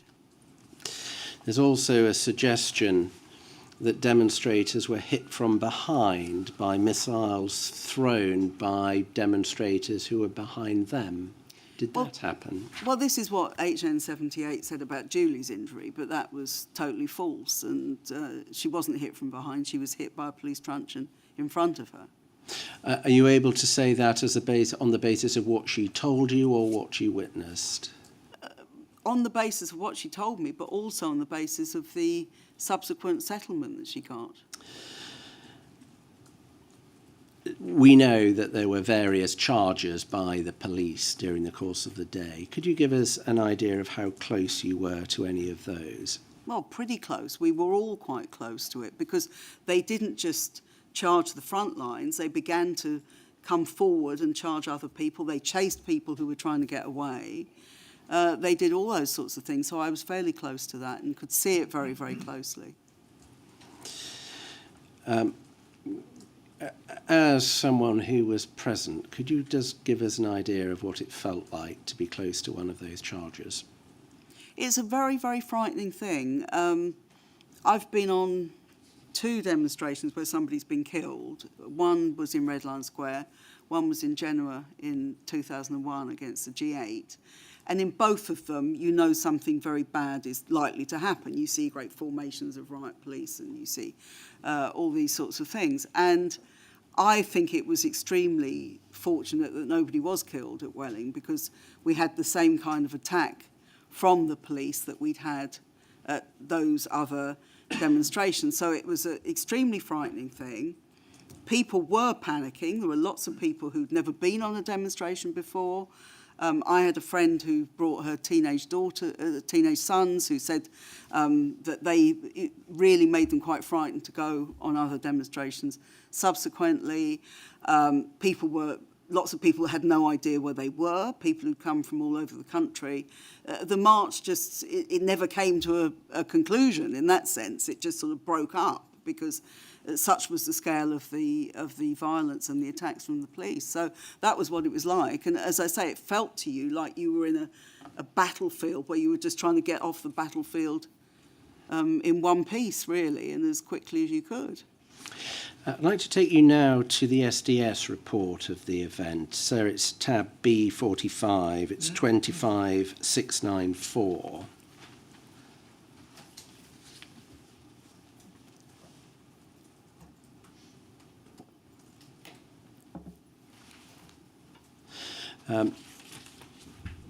This date, you can see from the date and the title that it's about this demonstration. It says numbers present 15 to 20,000. Is that an estimate that you would agree with? No, it was much bigger than that. We usually say 60,000. I'd say 50, 60,000. I mean, there were something like 500 coaches, which already puts it above that figure, leaving aside people who got there by other means. If we could look at the last 2 paragraphs on the first page, please. says the prescription of a route by police, coupled with the reported presence of some 7,000 police officers, convinced leaders on the morning of the march that it would be impossible to reach the bookshop. Is that right? Well, it didn't just convince people on the morning of the march. They accepted that they didn't agree with the prescription of the route. They wanted to be able to go there, but they accepted that given the whole situation, they wouldn't be able to do that. So they looked for alternatives, and the alternatives were they had the sit down, the linking of arms, those kind of things. But I can't stress too much how this was something which I think the police very, very much determined would happen in this kind of way, and were determined that it would happen in this kind of way. And to be honest, to call it an ill-intentioned mob just tells you something very bad. I mean, these people were here protesting about fascism, protesting about racist murders, protesting about the growth of fascism. They were not a mob. They were people from all walks of life, all ages. They wanted to come with this single intention of closing the BNP headquarters, and they were treated like criminals. It's disgraceful. It says the physical presence and appearance of large numbers of fully equipped riot police was the single most persuasive deterrent. Was it? Well, it didn't deter people. People came on the demonstration and they were attacked. That's what happened. So it wasn't a deterrent. A deterrent would be if somebody said there's 7,000 riot police over there, don't come to the demonstration. So I don't really quite get that phrase. It doesn't make sense. It wasn't a deterrent. And it wasn't an ill-intentioned mob. The choice of words for the next sentence may be interesting. The second major factor was the choice of battleground by police, and we've gone over the geography. From your side of the fence, were you about choosing a battleground? Not at all. The battleground, the police put themselves in the dominant position. They made sure they were in a position to do it. And I think, as you say, I don't think that use of the term is accidental. I think they saw it as a battle and they wanted to defeat the demonstrators. But looking at it from another perspective, if an enormous number of people angry at the hideous events that had happened recently in southeast London had got into the confined space of Upper Wickham Lane around the bookshop, very bad things could have happened, couldn't they?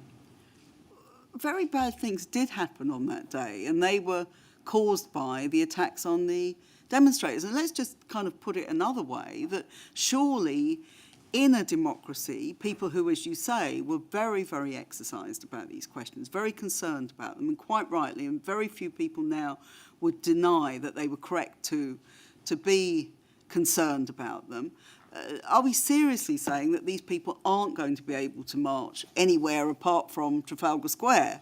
That they're not allowed to go to the area where the headquarters is? They're not allowed to express their concern. They're not allowed to say to the people in that local area, it is not acceptable that this headquarters exists. I think it was absolutely wrong for the police to behave in the way that they did. And I think in terms of what we now know about the Stephen Lawrence murder, in terms of all the things that we now know with hindsight, it was absolutely the right thing to do to go there. And the police themselves have got, from that area, have a whole number of questions to answer about their policing, both on the day, but also about the racist murders.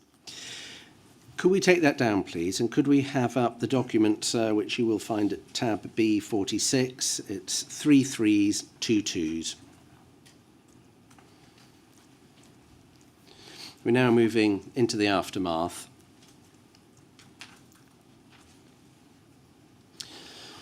This is a report which is attributed to both HN 101 and HN 78, 22nd of October. And if we look at paragraph 2, following the recent violent anti-British National Party demonstration in Welling, the Socialist Worker Party has launched a counter-offensive to the negative press that has been received. This has been achieved by dedicating a large proportion of its organ, Socialist Worker, dated the 23rd of October 1993, to the truth about the incident. Furthermore, Party Notes, the weekly internal party communication, sets out guidelines to be adopted when members are confronted on the subject of the violence displayed at the Welling demonstration. In effect, this states that the party only advocates the use of violence in self-defence or in defence of a democratic majority who seek fundamental change. By imposing unacceptable conditions, police had made confrontation inevitable. Is it right that a party line was established in the aftermath of the demonstration in these terms? The whole paragraph you're talking about? Well, it says, in effect, this states that the party only advocates. Does that accurately reflect yes, the party line? Yes, I think it does. And I think Julie, I know after the demonstration when she was interviewed in the press, and I think representatives of YRE made similar points, that there was, they created the conditions where you would have the likelihood of violence erupting, not through the actions of the demonstrators, but through their own actions. And I feel when you look at it more and more, I think you have to say this was quite a deliberate attempt to stop protest against the BNP in that part of London. And not just in that part of London, because the then commissioner was also involved in these discussions. So that's how I see it, yes. And I think Julie said that they knew that something bad would happen as a result of closing off all the routes. When you close off all the routes with that number of people, whether it's a major football match or whatever it is, you are going to have a problem of crush, you're going to have a problem of people being frightened, you're going to have a problem of people panicking and not knowing where they're going. And all of that was a result of the policing operation. Now, we know that there was Julie Waterson's plan to sit down, and I've understood from your evidence that some people did do that. But we also know that there were other people who did throw projectiles at the police. Would the SWP's position be that the people who did that were using violence in self-defence? I think what happens in a situation like that, as I understand it, people threw placards and things like that, or some people at the front or near the front did that. I think it's totally understandable in these situations, because what happened when people sat down was they then got the horses coming into their ranks, they then got clubbed around the head by the police. All of these things actually happened, and there's all sorts of evidence, visual evidence, and all sorts of anecdotal evidence that those things happen. So it is not surprising in that situation that people will respond in a way that isn't planned or isn't orchestrated, but is understanding when people have got their backs against the wall, which was the situation that people were finding themselves in. And you would say that that was all the result of the police imposing unacceptable conditions? I think the police knew when they were going to block all these routes, they must have known that there would be a confrontation. And in fact, one of the people who reported on this was a journalist on the New Statesman who actually said that they blocked off the road, and this was denied by the police and denied by much of the press for a few weeks. And eventually they got film footage and it was shown to be absolutely right. But he said that when he was attacked by a policeman, this man said to him, you knew what was going to happen when you came here. You're the sort of person who comes to this sort of thing. You should expect whatever you're going to get. Now that was very much, I think, their attitude towards it. The officer who gave evidence earlier this week, HN 90, suggests that the SWP tailored violence according to the event. Some events there'd be no violence, some events there would be. Did the SWP tailor its use of violence? I don't really understand the context in which he said that or what he meant by it. I think violence is something that happens on relatively few demonstrations, and it happens in that situation. I don't take the position that I'm just going to condemn all that violence. I take the position it shouldn't have happened, why did it happen, and look at the reasons why it happened. The idea people tailor it and say, well, okay, it's all right to do it on that demonstration but not on another one, I think is fanciful, to tell the truth. But I don't know what context he was referring to. I don't think I need pursue that with you any further. So I'm going to move on to another topic, which is we're going back to the hitters now. If we could have tab 48, 27957. This may not be very easy to read. Let's see how we go.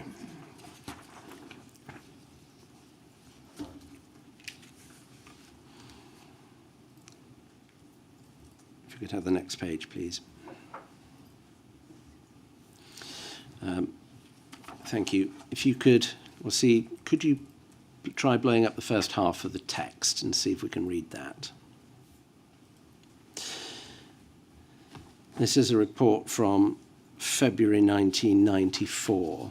The following information has been received from a secret and reliable source. It would appear that in the wake of the recent anti-Nazi League debacle at Braintree, and the recent spate of attacks on youths of Asian heritage, the so-called ANL hitters' phone tree has once again become mooted. I'm not sure whether that says mooted or muted. I think it's mooted. This is particularly disappointing in view of the superb relations the ANL enjoy with Searchlight, which means it is often in a position to attack the Nazis. Thus, attempts are being made to reorganize the hitters unit, who are generally people who can handle themselves and would be willing to attack the right wing. It is agreed that they should not have a name, lest they fall into the trap of being elitist, and their actions must be sanctioned by the Central Committee of the Socialist Workers' Party, SWP. If we just stop there, was there ever a phone tree for people of a violent disposition within the ANL? Not to the best of my knowledge. And it certainly wasn't sanctioned by the Central Committee of the SWP if it was true. Did the ANL enjoy good relations with Searchlight? I think so. They worked more closely with Searchlight by the sort of mid-90s, yeah. And what benefit did the ANL gain from its cooperation with Searchlight? Well, Searchlight, as you know, is a magazine which kind of focuses very much on individual fascists and what they're doing and who they are and the role of the far right in not just British society but European society. So I think it would just have been a sort of political relationship, in other words, that you work with them over particular things. I don't think it means much more than that. I don't quite understand, which means it's often in a position to attack the Nazis. Could we go to the second half of the text, please?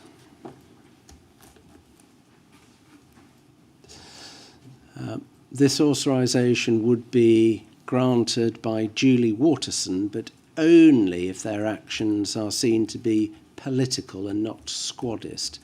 Privacy, something long-term member of the Socialist Workers' Party, SWP, and worker at the ANL headquarters, has been told to select comrades who are trustworthy and have the right physical and political characteristics to carry out this work. To the best of your knowledge, is there any truth in that? No, as I say, I don't think that would have been sanctioned by the Central Committee, and Julie was a member of the Central Committee, so no, I don't think it's true. Prior to Welling and at Brick Lane, such hitters' activity had been sanctioned by the party. but on an ad hoc basis. Well, Is that true? according to this person, but not. No, it's not true. I mean, there's a whole load of things here that just are sort of asserted without any evidence whatsoever, without any kind of sense that it's anything other than pub gossip or anything like that. And this seems to me an example of that, really. This new proposal would put the unit on a constant footing. It is envisaged that the unit will consist of between 40 and 70 members. It is interesting to note that Chris Bambury, who played a significant role on the two previous occasions mentioned above, has been somewhat sidelined, and the key to setting up the unit is now controlled by Waterson. Is there any truth in any of that? I don't think so, and it seems a bit contradictory because we've been told all the way through that Chris Bambury's, behaving in this manner, that he's much more aggressive than anybody else. We're now told this hitters thing is set up by, that Julie Waterson has sidelined him and she's going to control it. It seems to me that this whole thing is a fantasy by the undercover agent here. If anything like this had been happening and being discussed in the ANL and the SWP at the time, would you have known about it? Yes, I think so. Could we take this document down, please, and go to tab B50, 28019?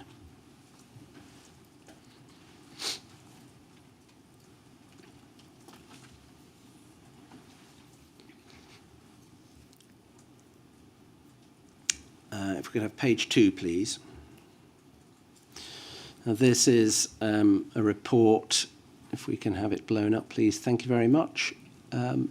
June 1994.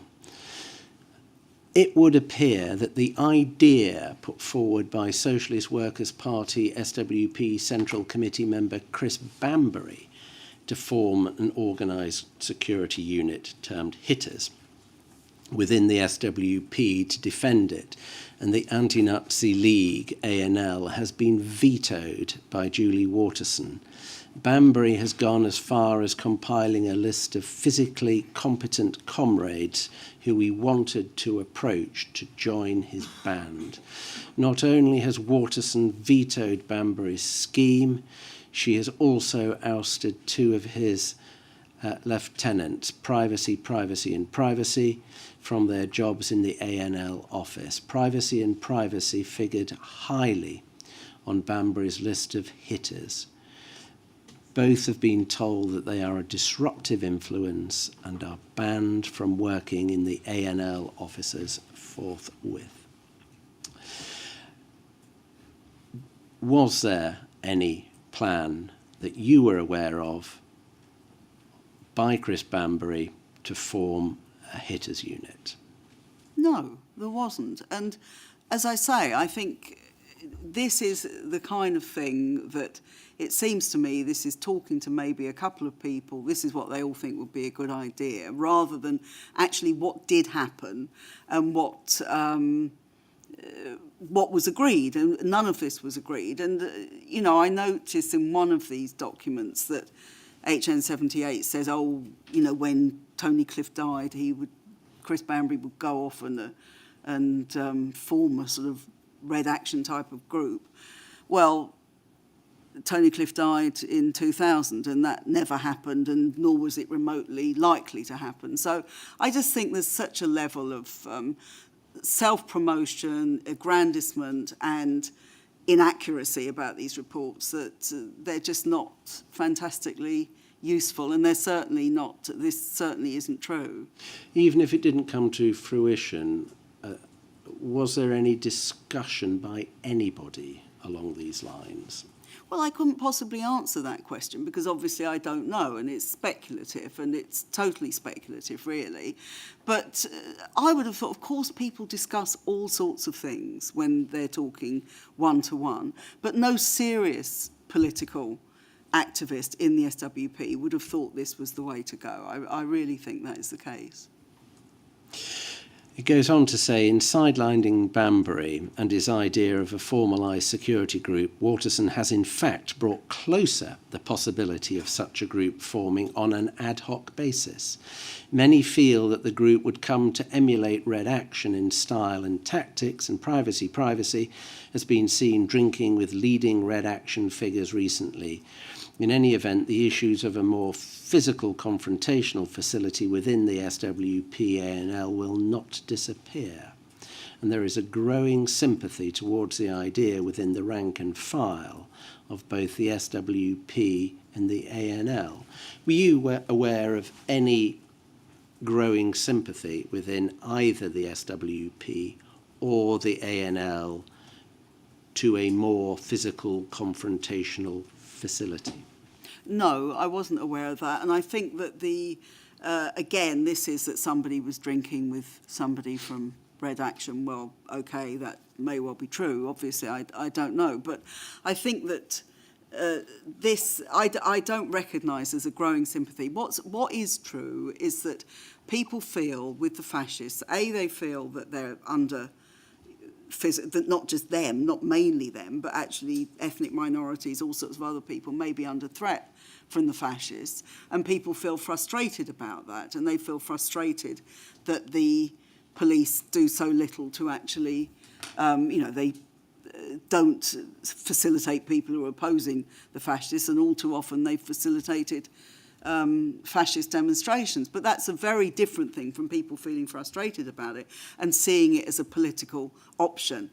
And as I said earlier, the experience for us in the late 70s was a very educational experience of what happened with the anti-fascist movement, and that we had to assert the need for mass campaigning activity as opposed to individual fighting with the fascists or anything else. And that was definitely the whole way in which we wanted to approach the question of the BNP. Two final matters. The first is a Blood and Honour concert in 1994. Could we have up, please, 0742898?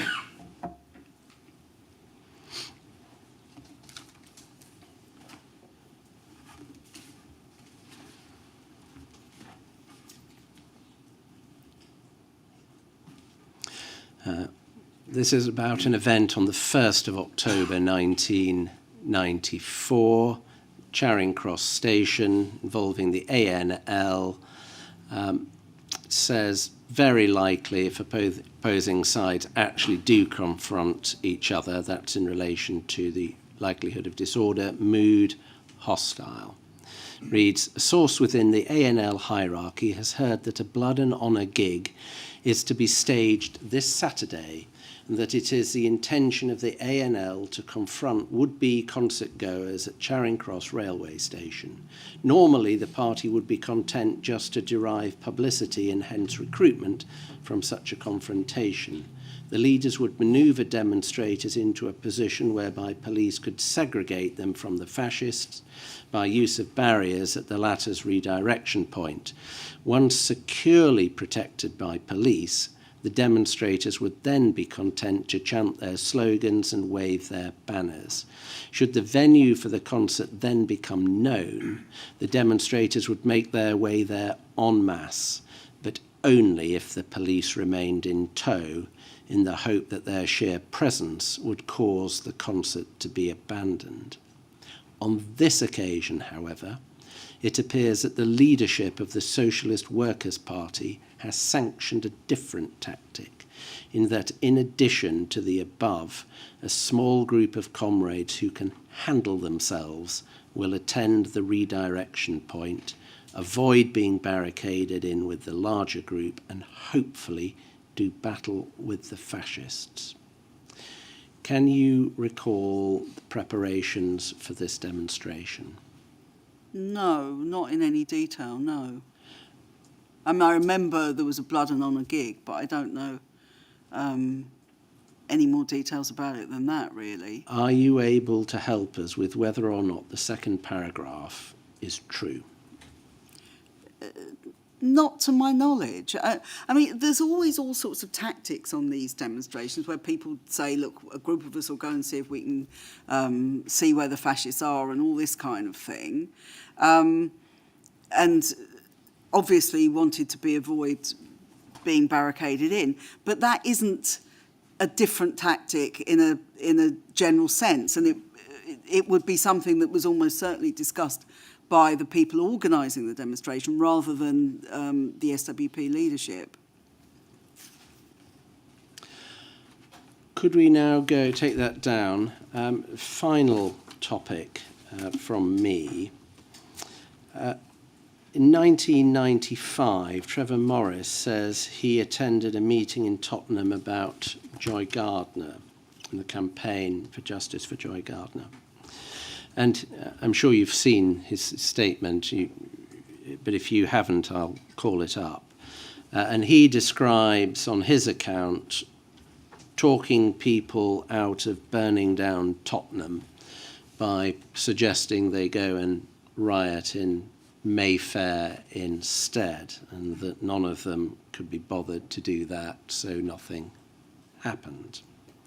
He goes on to say that he had to justify his actions to members of the SWP leadership. Do you know anything about that at all? I would say that I think he is quite a fantasist over his relationships with the SWP leadership. I don't think he he talks all the time about what a close relationship he has with people and how much they relied on him and all this, most of which I think is simply untrue. On this particular instance, I can't say whether there would have been anything, whether he was asked to justify his statement. I certainly think it's a remarkable statement, that the idea that people wouldn't be bothered if they wanted to riot in Mayfair, that they wouldn't be bothered to get on the tube, which takes about, 15 minutes from Seven Sisters, I mean, it just seems to me that was, again, it's a piece of self-aggrandisement rather than an accurate description of what he was saying. But I wasn't at the meeting, I don't know, so I don't know exactly. And just to be clear, what recollections do you have of Trevor Morris? I don't remember him very well at all. I do remember his name, or his cover name, and I do remember seeing him at certain things. But I think he very much... I feel that for somebody who was 4 years inside the SWP, he had no understanding of what we were trying to do, and he was always looking for, episodes that he could portray as in some way damaging, particularly to Chris Bambury, who I think he obviously had some kind of animus towards. And he just strikes me as somebody, I thought it was really a failure of our education department that he seemed to think that we got money from the Soviet Union, which was obviously nobody would have taken that seriously. And I think he's somebody who obviously was very unreliable, was always trying to put his own actions in a much better light than perhaps they were, and obviously was very dishonest as well in terms of his personal life. So that's what I think about him now, but I don't remember very much in detail about him at the time. And he certainly wasn't close, or particularly close, to Julie Waterson or the other people he claimed to be close to. Thank you. Subject to the Rule 10 process, those are my questions. Thank you. I think we normally have 15 minutes for that. Do you anticipate that will be needed? Well, I will come and I will have someone fetch you earlier, sir, if it isn't possible. Splendid.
So I'm pleased to tell you there are no more questions for Dr. German.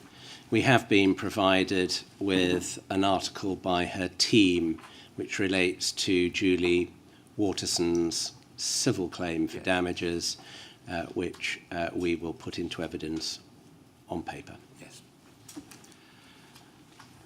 Dr. German, thank you very, very much indeed for your help. And I repeat the apology that you were messed around this week and had to come back twice to help us. But even had you started when it was intended, I doubt you'd have finished in time. That's true, I think. Thanks very much. And I hope that we have not put you to too much inconvenience, and that by completing your evidence today, we've at least kept a promise very recently made to you. Okay, thank you. Sure. And that concludes our proceedings for this week. We will resume on Monday at 10 o'clock as usual.